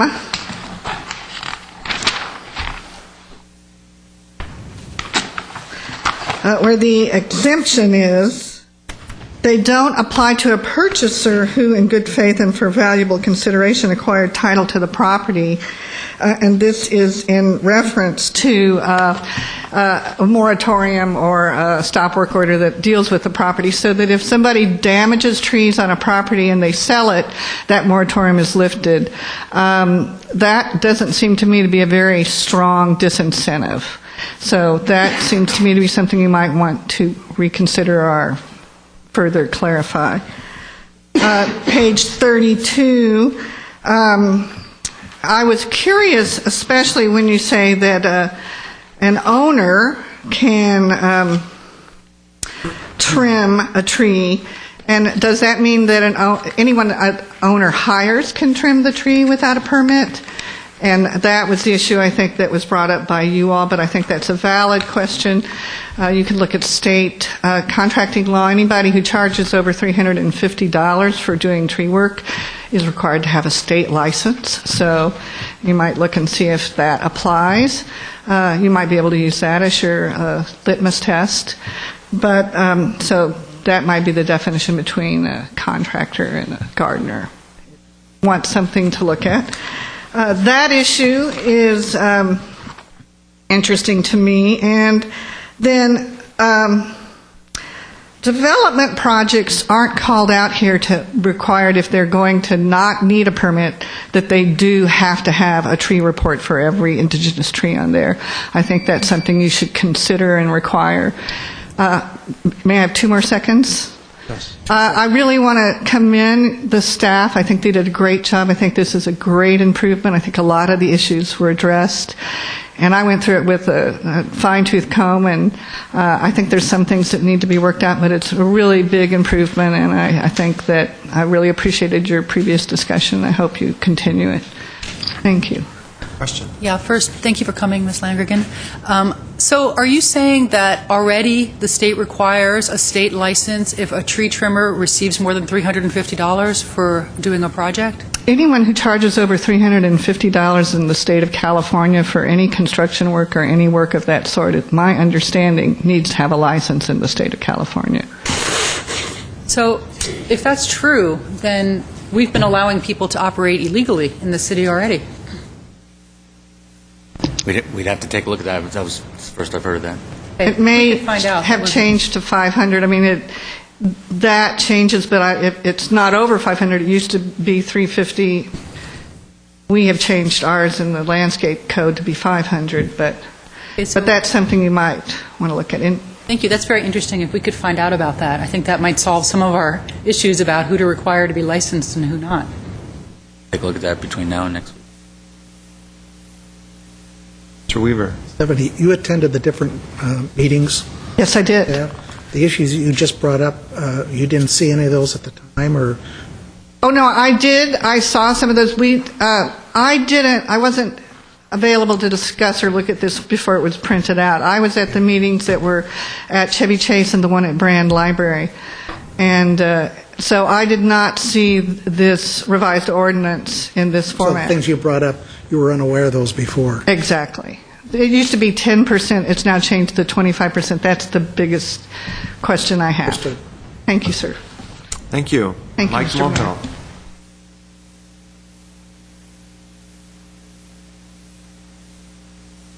Good evening, Mayor Najarian and council members. I was here about 3 years ago when the indigenous tree ordinance first came about. In fact, that's what started my history coming to city council meetings, because of this ordinance. Here I am today, and we're talking about the same ordinance. I said then, why are we trying to micromanage trees?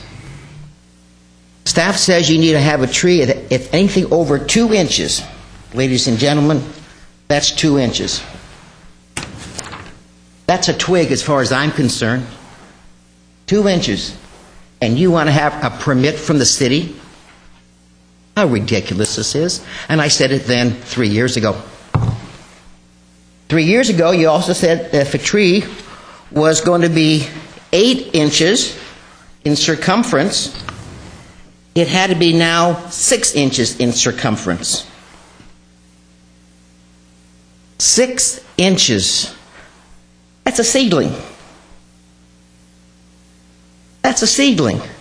And you want staff to spend their time? They must be making nothing to do. When they talk about tree huggers, that's a tree hugger. I own 12 trees on my property.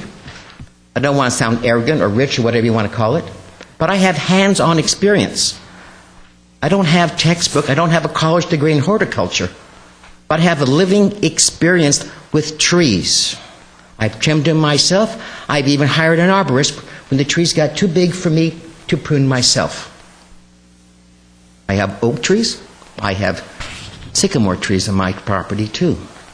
Why are we micromanaging same as before? I don't get it. Over the summer, I had a tree that was, I would say, 5 inches in circumference. And I went ahead and I cut it down, because you know why? Because maybe next year it may be 6 inches, and I have to get permission from the city. I would have left that tree where it was till I died.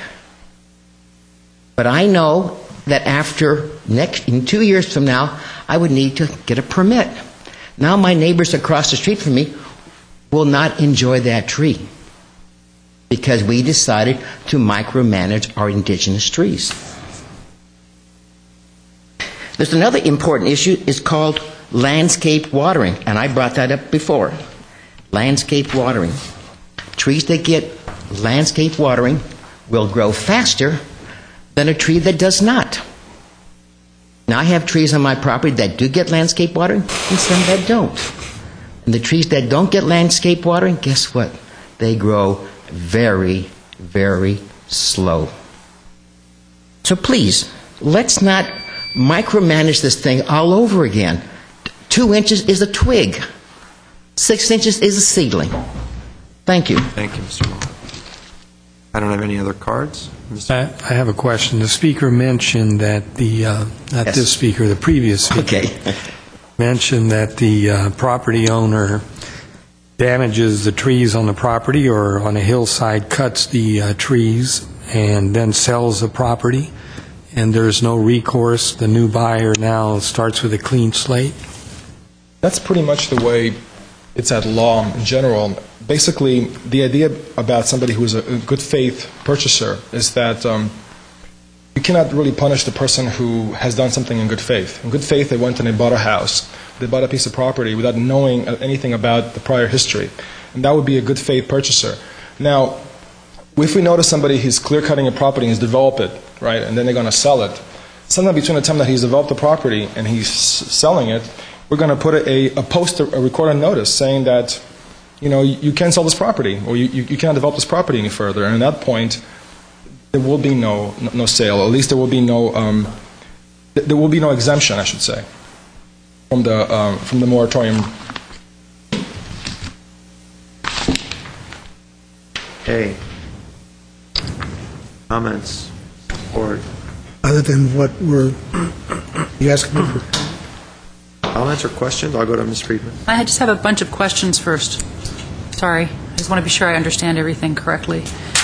And these aren't going to be in any particular order. There's random questions that I wrote down as I was going through this. And some of them actually come from questions I've gotten from constituents about this issue. First of all, the trees that are on the indigenous tree list, was that a city list or is that a state list? That's a city list. I'm not aware of California protected indigenous trees. Every city has some protected trees. The ones in Glendale are indigenous to this particular area, the Southern California. So, for example, some species of oak in Southern California, you just don't have them anywhere else other than here. May have another. I just want to read, it is a city, Ms. Friedman. The city determined those were the indigenous trees. Now, with that said, that list can be expanded or contracted to whatever the council would like. You know, I'm not asking this question and some of the others with any agenda. I'm actually just asking because it was asked of me and I didn't know the answer. So now I do. So thank you. Let me keep going. If a homeowner wants to remove saplings, let's say, it was my impression that under this revised ordinance there was more flexibility of the planning director, I believe, or public works director to allow the removal of those saplings if they replant saplings other places. Is that correct? So actually it's the new ordinance, part of the intention is to help people to be able to relocate small trees or replant small trees and not make it such a huge burden on them. That's correct, Ms. Friedman. Okay. And that's actually really has been the crux of what I have been dealing with people is in cases where trees needed to be removed, not a monetary fine for the sake of issuing the fine, but trying to get trees replanted and actually increase our indigenous forest. So to Mr. Mohill's concern and him cutting down his tree because he was afraid it would go from 5 to 6 inches, and by the way, it's diameter, not circumference, as he mentioned. In the future, he wouldn't have to do that because replanting, let's say, a 7-inch diameter tree wouldn't be so financially burdensome. That is correct. Okay, so that's good to know.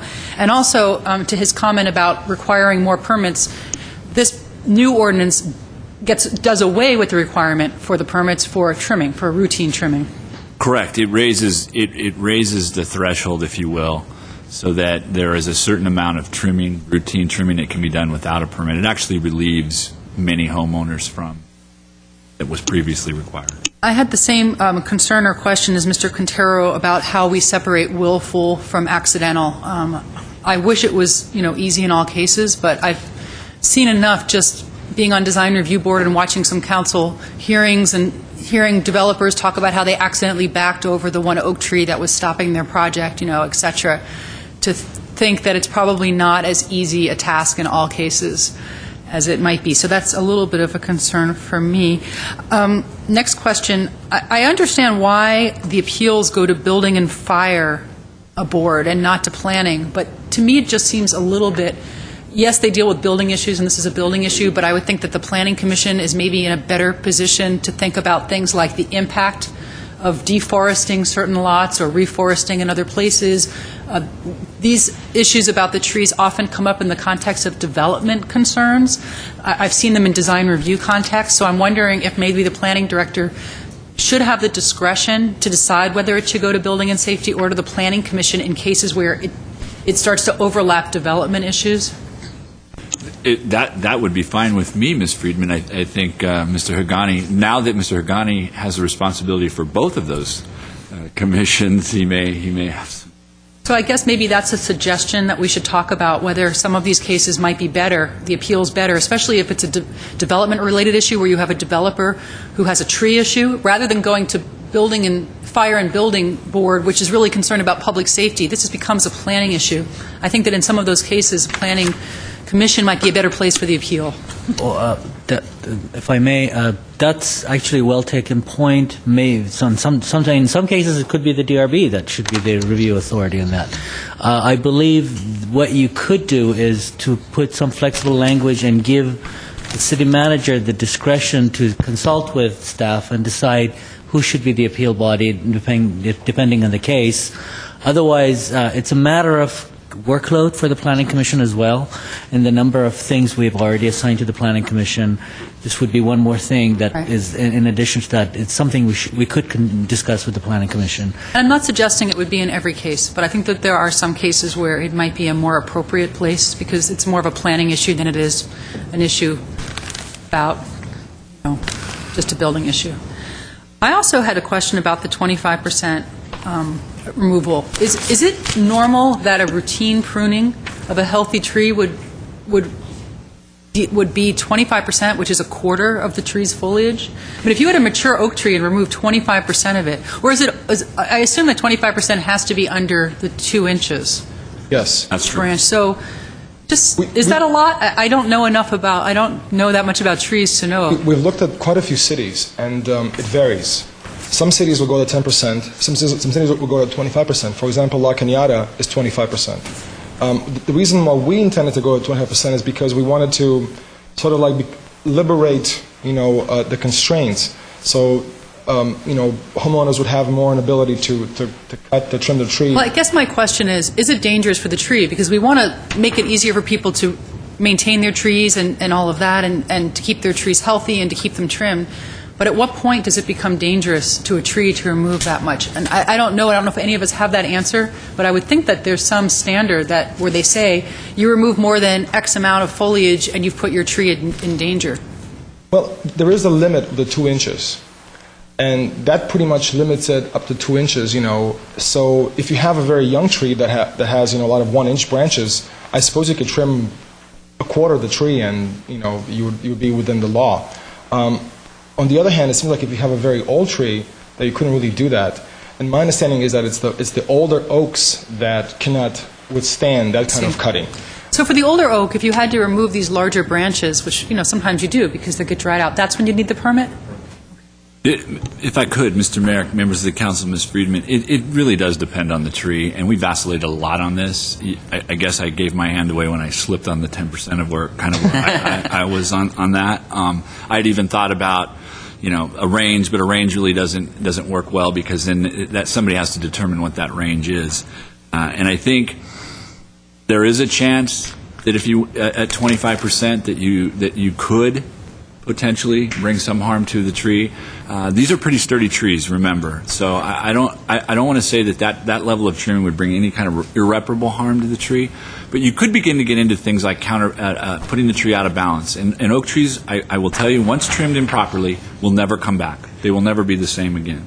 And depending on the severity of the mistrimming, you could have an issue. But with that said, I think that 10 to 25% is one of the questions that is open for us to talk about. I, as the administrator of this, have no problem at a 10% level. And I think if we find that to be burdensome, we come back and ratchet it up a little bit as we see fit. But I don't think that 10% is out of the question. Okay, let's see. I think this is my last question, so almost there.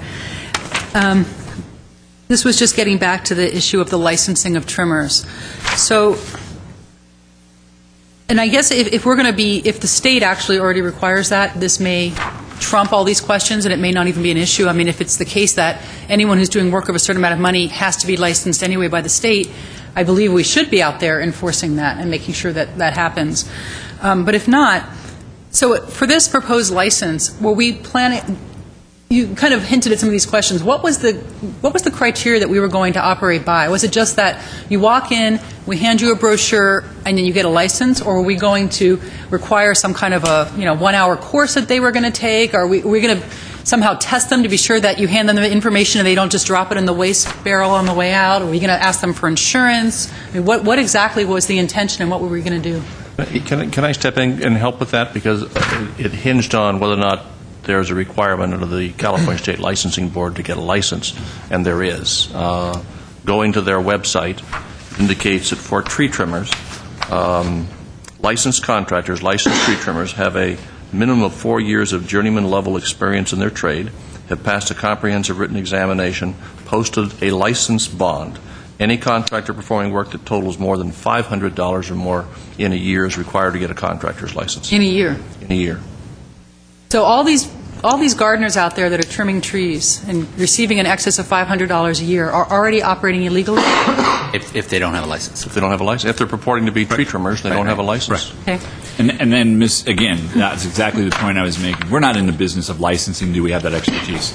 It's the state sets these very rigorous rules, just as they do for any other type of construction, and that's what we would follow and require. And to answer your question specifically, the only requirements of our local license were going to be that you have the license and that you provide insurance. So it sounds like the state requirements are a little bit more rigorous. Yeah, we should make sure that our ordinance conforms. The ordinance doesn't give that impression. I mean, as drafted, it doesn't defer to the state license. No. It actually has a separate application, all that. Correct. We need to make sure that's in sync. That's an excellent point, but that was clearly at least my intention, because that's the environment in which we work in public works, and it just makes it that much easier. So we'll make sure we clarify that. Right. So it seems to me that the state has already decided that there's a reason to have, just the way they have any contractor license, to have people that are operating chainsaws 50 feet above the ground have a license as well.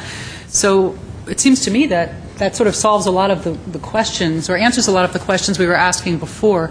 But we need to find a way to make sure that the people operating in our city, that the gardeners and the tree trimmers understand that if they are doing this work and don't have a license, they are in violation of state law, and we need to enforce that. If I could add on that, Ms. Friedman, one of the things we didn't mention here is we did conduct, as part of our public outreach, we did conduct contractor information sessions as well about the indigenous tree ordinance, and talked about the licensing requirements we were going to be implementing. I think it probably is a good idea if we did that again as we begin to look at those folks who operate in the city. It doesn't mean we're going to get full compliance, but we're going to have to be on the lookout for those who may not be operating within the.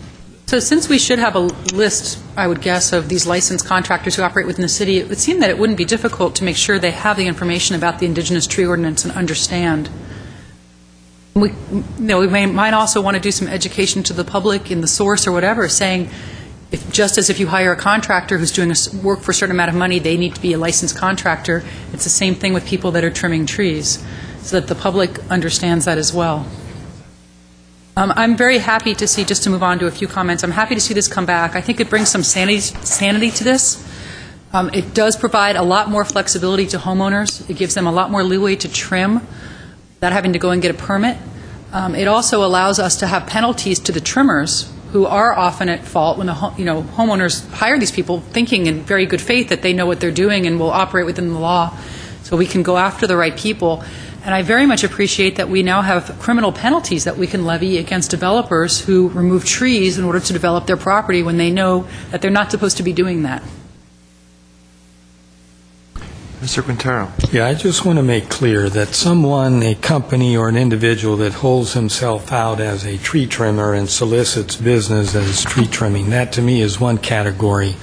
Gardeners who have a regular route, who service 2 or 3 houses on a street or maybe one house on a street, I don't want to put any burden on those people if that property owner then wants that gardener on a Saturday or Sunday to come back and to trim their trees. So whatever we do, let's be reasonable here.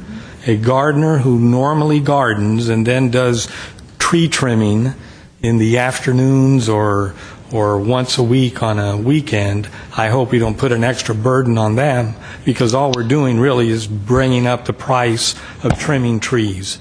The homeowner will then be forced to go to a large company paying minimum wage for people to come on the property and charge an exorbitant price to trim their trees. So let's just try to differentiate between the two. Mr. Draymond. That's a good place for me to step into commentary here. So I want to go back and talk about how this, in my view anyway, how this issue sort of went off the rails last time around. And in my view, it wasn't even so much about the language of in the ordinance, although that certainly was part of it. The bigger concern I had was with the process. And what I mean by the process is it was sort of on automatic pilot. It's not just that these fines against the collards ended up being $347,000. It's that nobody along the way looked at that and went, wait a minute, somebody like to notice that we're about to charge some homeowners with no history of any kind of problem as reasonable neighbors in our city are being charged $250,000, being fined $250,000. Nobody brought their head up from the desk at any point to say, should we be doing this? Shouldn't somebody be looking at this? Should somebody up the food chain somewhere make note of this before we actually do this? This is unusual. We were on automatic pilot, and that's what was going on. And the reason I say, let me orchestrate off of Mr. Quintero's comments, is because we start to create a process, well-meaning, no question, but if we're not careful, we just create a new process that is on automatic pilot. And I know that's what a lot of this seeks to address, and Mr. Odisco made reference to that. But I just want to throw that caution out there, because the problem last time around was not that we had an indigenous tree ordinance. It's that in the application of it, we weren't paying attention to some really obvious indications that something was going awry. And then we were forced to sit here and say, well, we have to enforce this. Crazy or not, we're going to enforce it. Anyway, let me make a couple other comments. First of all, I want to thank Bobby Aldisco. This is just reading this final version that's here that we received is long and difficult to read. I can't imagine going through 8 versions of this before it got here. So good job and thank you. It is a huge improvement. But I think there's also the way it was characterized. Press was that it's sort of a reworking of the ordinance. This isn't a reworking of the ordinance. This isn't a, pardon the pun, pruning of our previous tree ordinance. This is a new ordinance. And I think it's important to point that out. And some of the emails that I received during the week were from people. One in particular was from a gentleman named Kent Clark, who emailed me today, actually, hoping that he was getting his email to me early enough or soon enough, with enough time to have it matter tonight. Was under the impression that this was just sort of a reworking of the old ordinance. And one of his suggestions, amongst some very good comments he made, a number of which are included in this, by the way, was that you really should start over. You really should start again with this process. You really need to do the kind of outreach that's necessary to make this work. So it's not just some abstract document that we're trying to jam a square peg in a round hole. some of the things that were in here, issues about how we tell people, we're telling people, don't trim certain trees in certain seasons, they should be in other seasons, but then we at the same time, through our fire department, are telling people, this is not one of the 4 basic seasons, it's fire seasons, so trim the tree. Those things, I think some of those contradictory elements are gone. I still envision that this is still not going to fit every situation, and there's going to be some adjustments that are going to have to happen. It's just the nature of a tree. They're not all identical. It's not like you're talking about 1963 Volkswagen Beetles that all have 4 tires in a particular place and the engine in the back and so on. There is some subjectivity to this. And that's hard to quantify. It's hard to put in an ordinance. So I want to thank Stephanie Landrigan, not just for coming forward to point out issues with this particular ordinance and also attending some of the outreach meetings, but also coming last time. And I think some of what befell the previous council with regard, and I was part of that previous council, so I know, part of what befell that previous council perhaps might not have had we listened a little more closely to you the last time you came to the podium. So thank you for still remaining patient. This is a good ordinance, and I think, but I still think we're going to have to adjust it as we go along. But time will tell.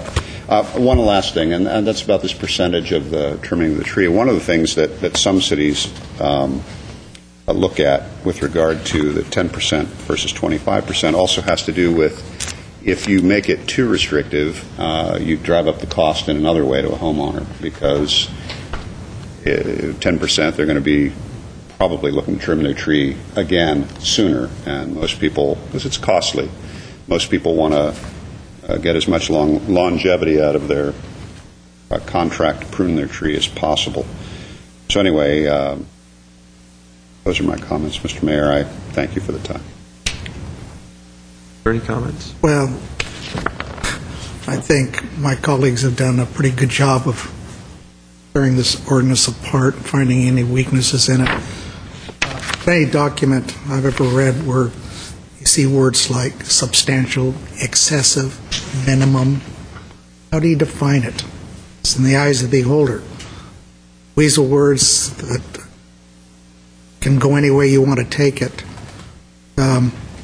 Just like somebody comes to my house and says, oh, you only trimmed 16% of that tree, you got another 9% to go. How the heck do I know, looking at my tree, if I've trimmed 5%, 10%, 20%? I define anybody in the world to tell me, looking at a tree, what percentage done. The way I look at it, it's a guidepost. 10% to 25, maybe I can see a difference, or I would see a difference. Maybe that's why we put it in. 25 as a guide. Look at it and says, okay, that fits. Oh, no, it doesn't fit. You went too far. I don't know.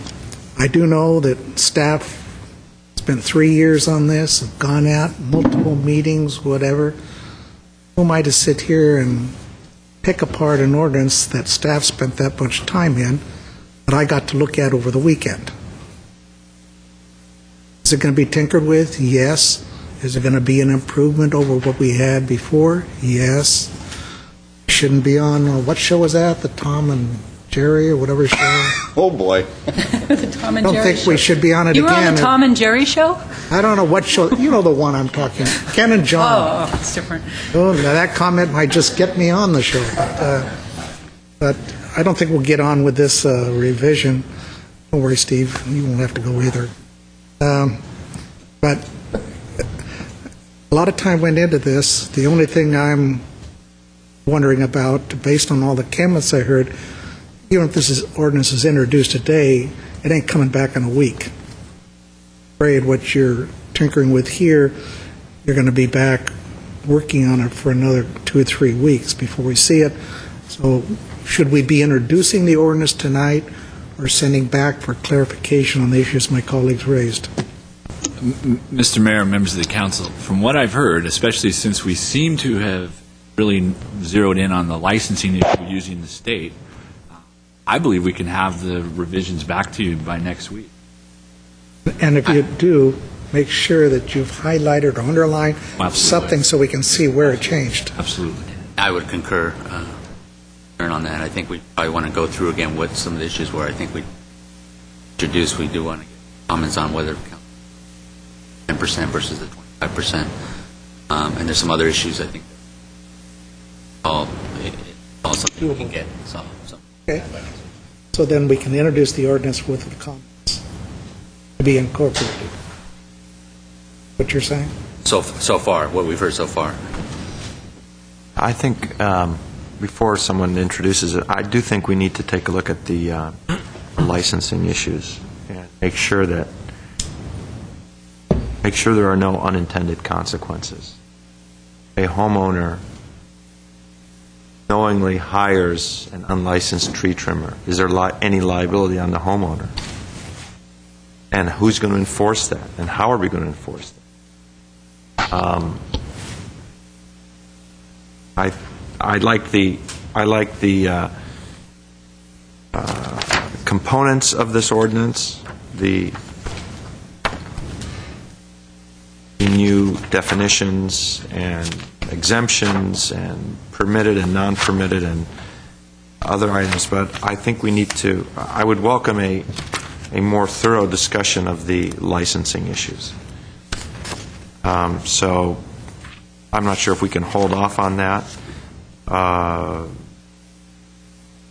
I think it's, we need, that's a completely different level of discussion, I think, because it's not just the tree or the branch or the diameter or the percentage. It's hiring practices, regulation, it's enforcement, it's liability, complicity. There's if I can, though, I think once the staff looks at the state licensing board requirements, which has a whole consumer section on its website that says why you should only be hiring licensed contractors for the very issues you've raised, like workers' compensation, liability, bonding, and the likes. Of course, that's the state law, and everything I've seen says the limit is $500. So if you're a tree trimmer, and if you're out there proposing to do work on anybody's property, and the value of that is $500 or more, you're required to be a licensed contractor. And the California State License Board encourages residents from on their website to ask for the license, and they indicate why it's necessary to only hire, in this case, tree trimmers that have the appropriate licenses to the state. Okay, but the California State Licensing Contractor State Licensing Board have their own enforcement branch. Right, they do. So are we going to rely on them to do the enforcement?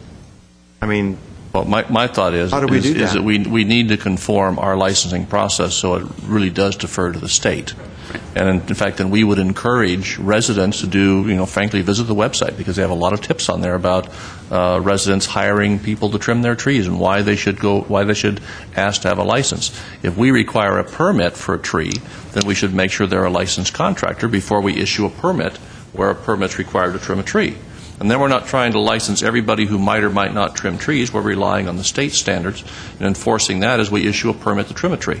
Okay, let's clear that up. If you're not a licensed contractor, you don't get a permit to trim a indigenous tree.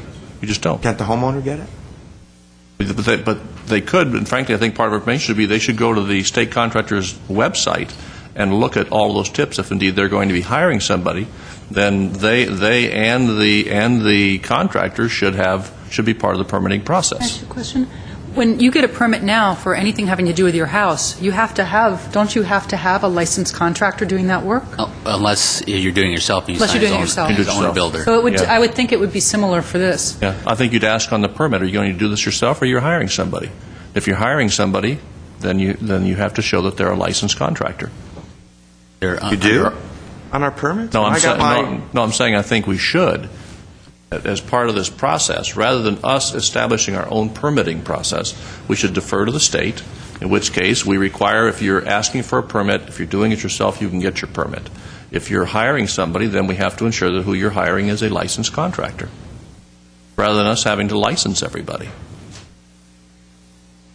But I think that's something between now when this comes back we can take a look at and make sure that we're conforming these sections. Is that how it works for anything else? If you're re-roofing your house, Obviously, I'm not doing it myself because I can barely change a light bulb. When I get my permit for the roof, do I have to show that my contractor's licensed? I thought you did to get that permit. Usually you have the contractor actually apply for the permit. And he has to show So it. I would think it would just be a similar process. And Mr. Mayor, members of the council, Councilmember Friedman, in Public Works, for the permits we issue, for instance, generally those are A permit, engineering permits. We require that if you're the homeowner, you can't pull the permit. You have to bring in the contractor with you, and he has to show his But there are some things you can do yourself. Yeah. This is infrastructure You work, could so that's a little conceivably different. prune your own tree, but if you're coming in to get a permit for an indigenous tree and you're doing more than 25%, I would think there'd be a question whether we'd allow a homeowner to do their own pruning.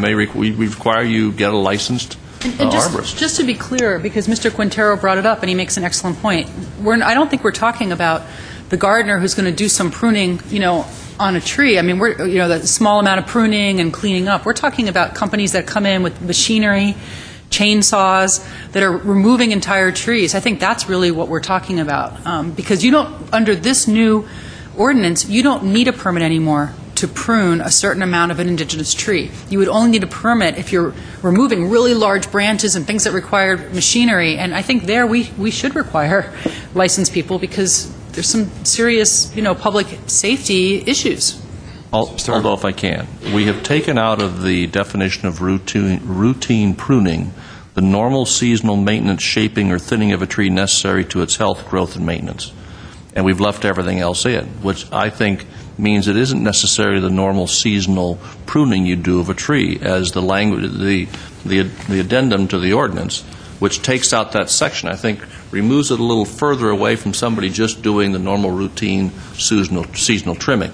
If you're doing your routine seasonal trimming and you're doing more than 25%, you're going to have to get a permit. Mr. Quintero. We've been going back and forth using the term indigenous trees, and other times we've used trees. Where do we stand on trees that aren't indigenous, be they pine or whatever? Mr. Mayor, members of the council, Councilmember Quintero, we don't have a permitting process for those, nor do we have a licensing requirement at this time. But as we stated, under the way this is set up, would need to be a tree trimmer. You'd have to be a licensed tree trimmer. We also have the issue of the dollar amount, the $400 or $500 amount, which would now to enforce that. So we're going to have to look beyond even this. I'm just curious because what was reported in the press up in La Crescenta, which is the unincorporated area where that beautiful tree was pretty much hacked and shot, must have been unintentional, by the way. Where would that situation stand in our ordinance? That particular species, Morton Bay fig, although protected in many communities, isn't protected in Glendale, so that would fall outside of that, of these requirements. But if they weren't licensed, that then falls into the then state they would violate licensing. our licensing. And also the state law, State which we're law. adopting, you're saying, so we would be going and getting involved in that if that was in Glendale? The state would then, through their enforcement, we can report that to them as we do when we get a bad let's. I'm going to call it an end to this because we're going round and round. I would like, needless to say, many, not just I, but I think there's an interest in clearing up this whole licensing discussion. There's no reason why the rest of the ordinance can't go forward next week if it takes longer to deal with the licensing issues. It may well be ready to go next week, but I think if we have to, we can implement the components of this, the rest of the components right away. So is someone who would like to? I'll introduce the ordinance. Thank you. Introduced, Mr. Weaver. Thank you. Okay, next item. Under hearings at 9A is Director of Community Planning continued from November 16, 2010 regarding Glendale Register of Historic Resources. It's listing and Mills Act contract for a property at 2096 Rimcrest Drive, 91 resolution designating a historic resource and authorizing Mills Act contract.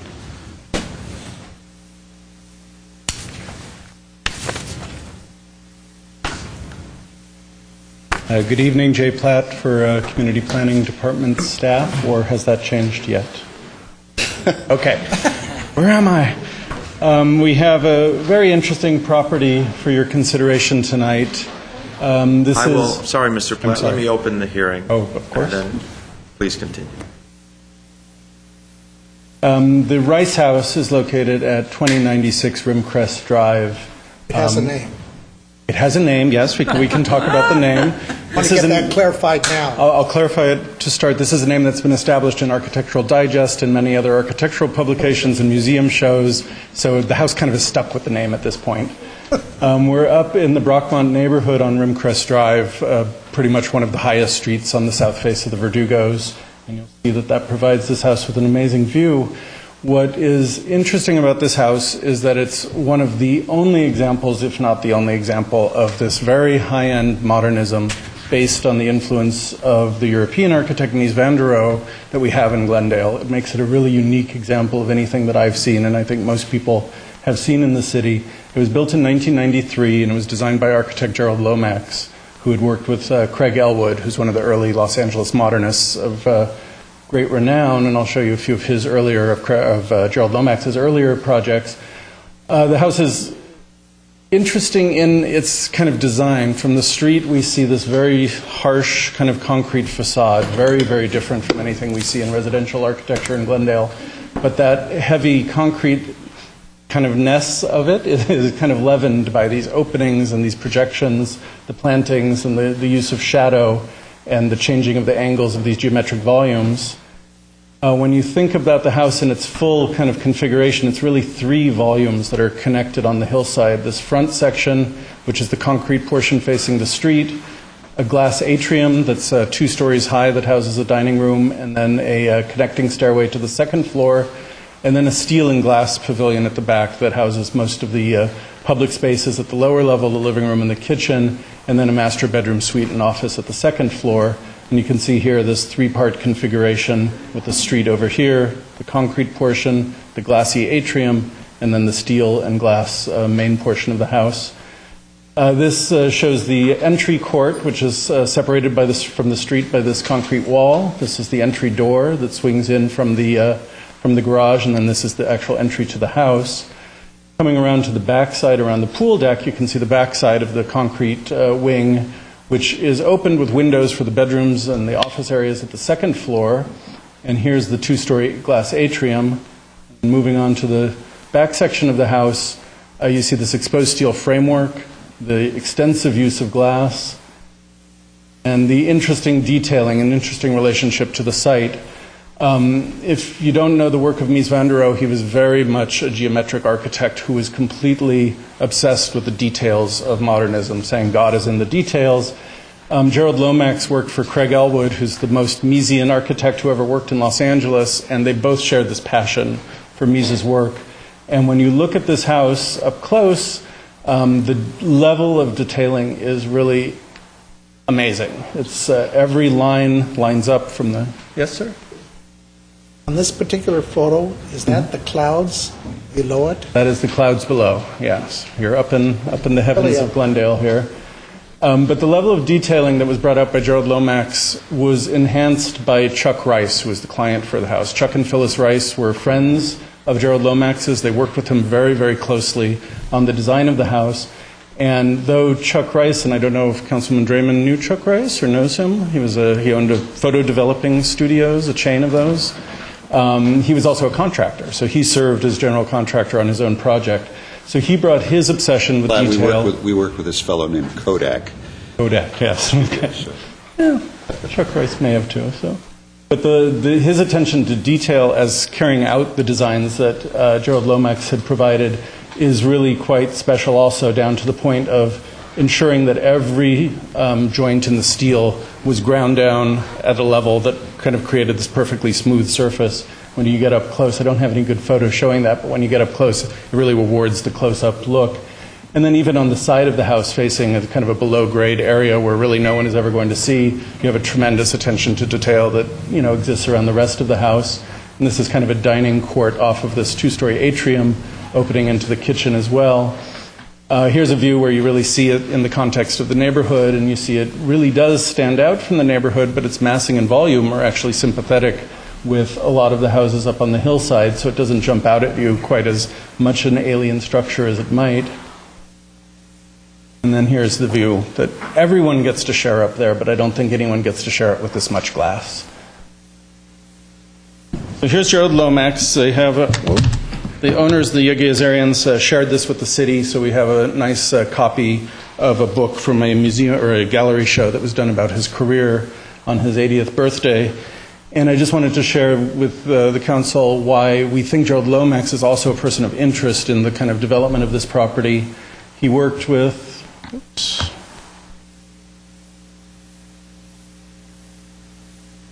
while he was working with Craig Elwood, he was personally responsible for some of Elwood's most famous designs, including this house in Malibu, the Hunt House, which, you know, from the street is just this amazingly blank facade and again opens up to the incredible views out to the ocean. Elwood was interesting because he was the figurehead of his firm, but he's really the marketing genius and the person who kind of worked out the details. He left the actual design development to his associate architects, and Gerald Lomax is probably the most famous of those architects now. Originally, he didn't get a lot of credit, so it's only in recent years that he's starting to be recognized for the design of these houses.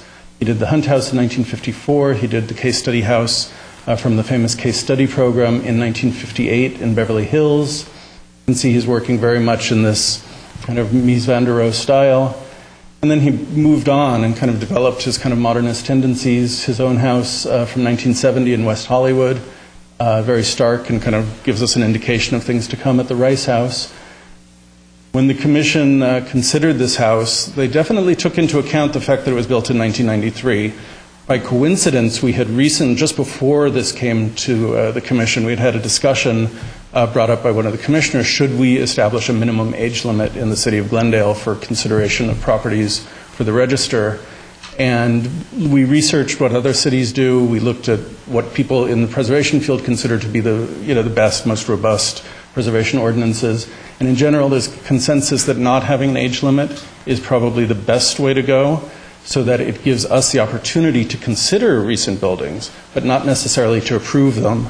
So the commission looked at this and felt there was enough filtering between the initial staff filter when we first see the nominations, the Preservation Commission filter, and then ultimately City Council, that we would really be able to weed out any kind of, if someone just said, oh, my building was built 10 years ago and I think it's great, we really want to make sure that properties on the Glendale Register are at the highest level of architecture that we have in the city.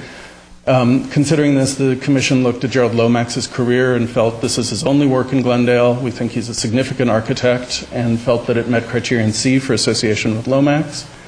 And then also that it was not only one of the best remaining modern-style houses in its neighborhood in Brockmont, it's definitely a unique and significantly unique, the commission thought, property anywhere in Glendale. There's really nothing like it. And then the second part of criterion D, which is the architecture criterion, the commission felt this was really an exemplary structure, not just an outstanding structure. When you really see the level of architectural attention and detail that went into it, it really stands above a lot of the other buildings that the commission has looked at and the council has voted to put on the Glendale Register. It definitely has some qualities that are unique. I'm available for questions, and the owners are also here if you have any questions for them. Well, I'll start by saying this house, in my opinion, I think the best way to describe it is it's a masterpiece. And you only have to have been on the property numerous times. You only have to go there once, really, to be sold that it is an architectural masterpiece. And the current owners have kept it exactly true to its design. It hasn't been altered. Everything is exactly as the architect designed it, right down to the furniture, the floor furnishings, the art. And so, to me, this is a slam dunk. I mean, this, to me, is probably the most unique home that we have in the city of Glendale. Very proud to have it as part of the historical register. One comment. 1993 house is historic, but I am really ancient. Maybe historic is the wrong word to be using for some of these unique gems, but we have nothing else to use, so yeah, it is very unique, as Frank said, so protect it.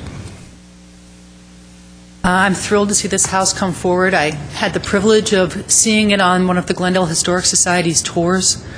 It's a gorgeous house. It happens to be a house that's very much in the style that I like. I'm a huge fan of Mies van der Rohe and Craig Elwood.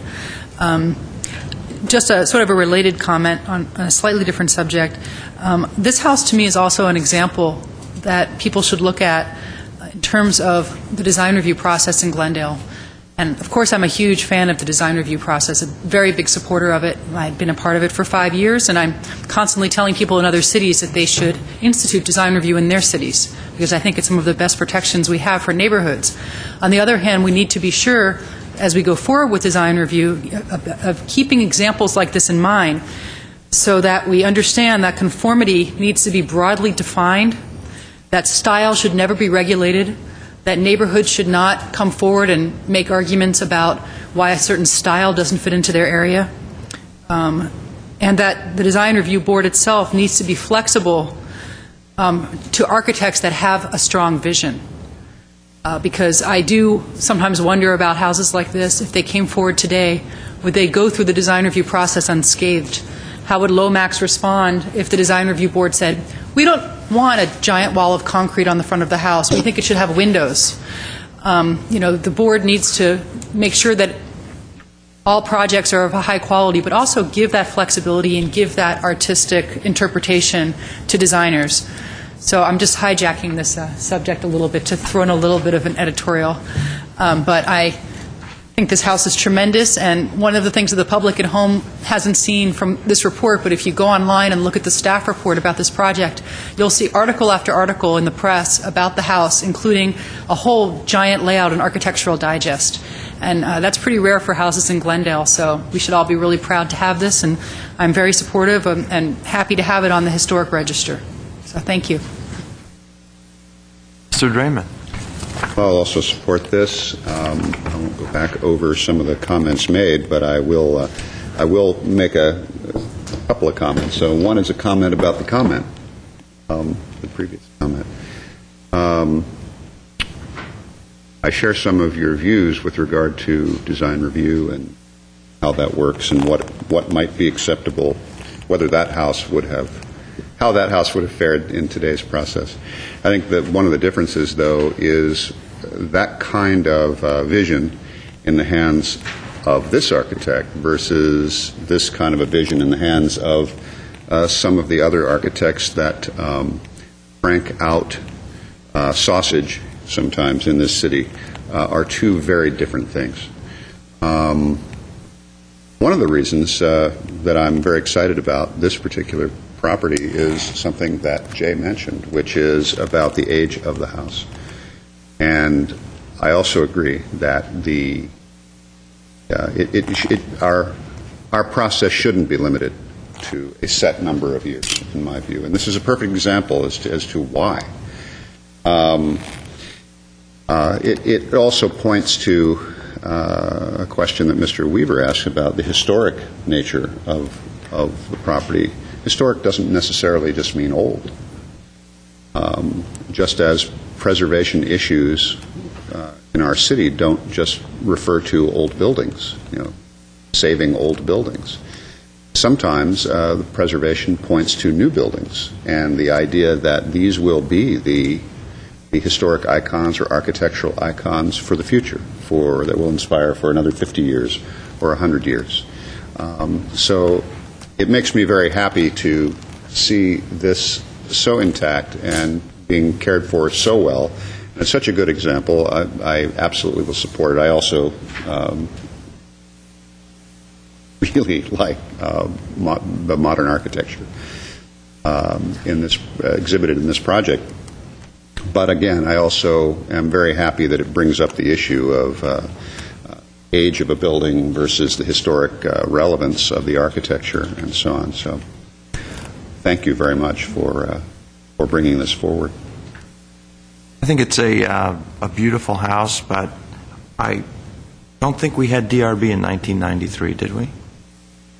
There's no way, there is no way that this would have gotten through DRB and looked like this. And there is no way that the neighbors, because this was a developing neighborhood at that time, there is no way that neighbors today in Glendale would let a house like this on their block. It hurts me to say that. And I remember the hours and hours we've spent arguing about the second story and should it be this way or that way. Just a reflection, just a comment on where we are today and how sometimes attitudes of intolerance could lead to, these are homes that aren't being built today, I think. I think there's a lot of great designs that are just getting nipped in the bud, either by the neighbors or by DRB or by, not the planning studio, you guys have taste, but just a comment. It's a great house. It's amazing that it was able to be built as the designer envisioned it. Mr. Weaver. I just want to say, you know how much I love Spanish-type homes. This is about as far away from Spanish-style homes as I've ever seen. And you're right, it never could have been built today. Neighbors wouldn't have allowed it, but I've never been in it, but I hope someday I can tour through it because the views just have to be fantastic out of that house. I don't know what you're south-facing. I don't know what you do with the sun. I hope all the glass is tinted. You have a lot of sun coming in there and baking you. It's the engineer in you coming out. Yeah, I think they said something about awnings. They added awnings. Something in. Would someone? My comments were rhetorical, Mr. Argan. You don't need to respond to them. Moving. You don't have to defend anything. I would like to defend the design review boards, and I must say that not only staff but the design review board have been recently known to defend and speak for very modern concepts. And I just would be remiss not to mention that there are cases that come before the design review board that are controversial because they're so modern, but that we are fortunate to have two very good boards at this point. Speak for them. Thank you. I'll move 9A1. Second. Roll call, please. Council members Draymond. Yes. Friedman. Yes. Carroll. Yes. Beaver. Mayor Najarian. Yes. Now, would anyone consider a motion to rename the house? No. How about House of Ida? House of Ahe and Ida. That's no. Let things It's the rest. Rice Did that House, last maybe. week. So Congratulations. Step up from Rice to Thank you vermicelli. very much. Okay, next item, please. Is there any new business? Oh, I'm sorry. We returned to oral communications, and I got a little ahead of myself because I think it's the first time where we have no oral communication. I was going to say, in my 14 years, Quick I know. motion. it's never happened. Motion to adjourn. Seconded. So moved, yes. We're done. God, 14 years. Sorry.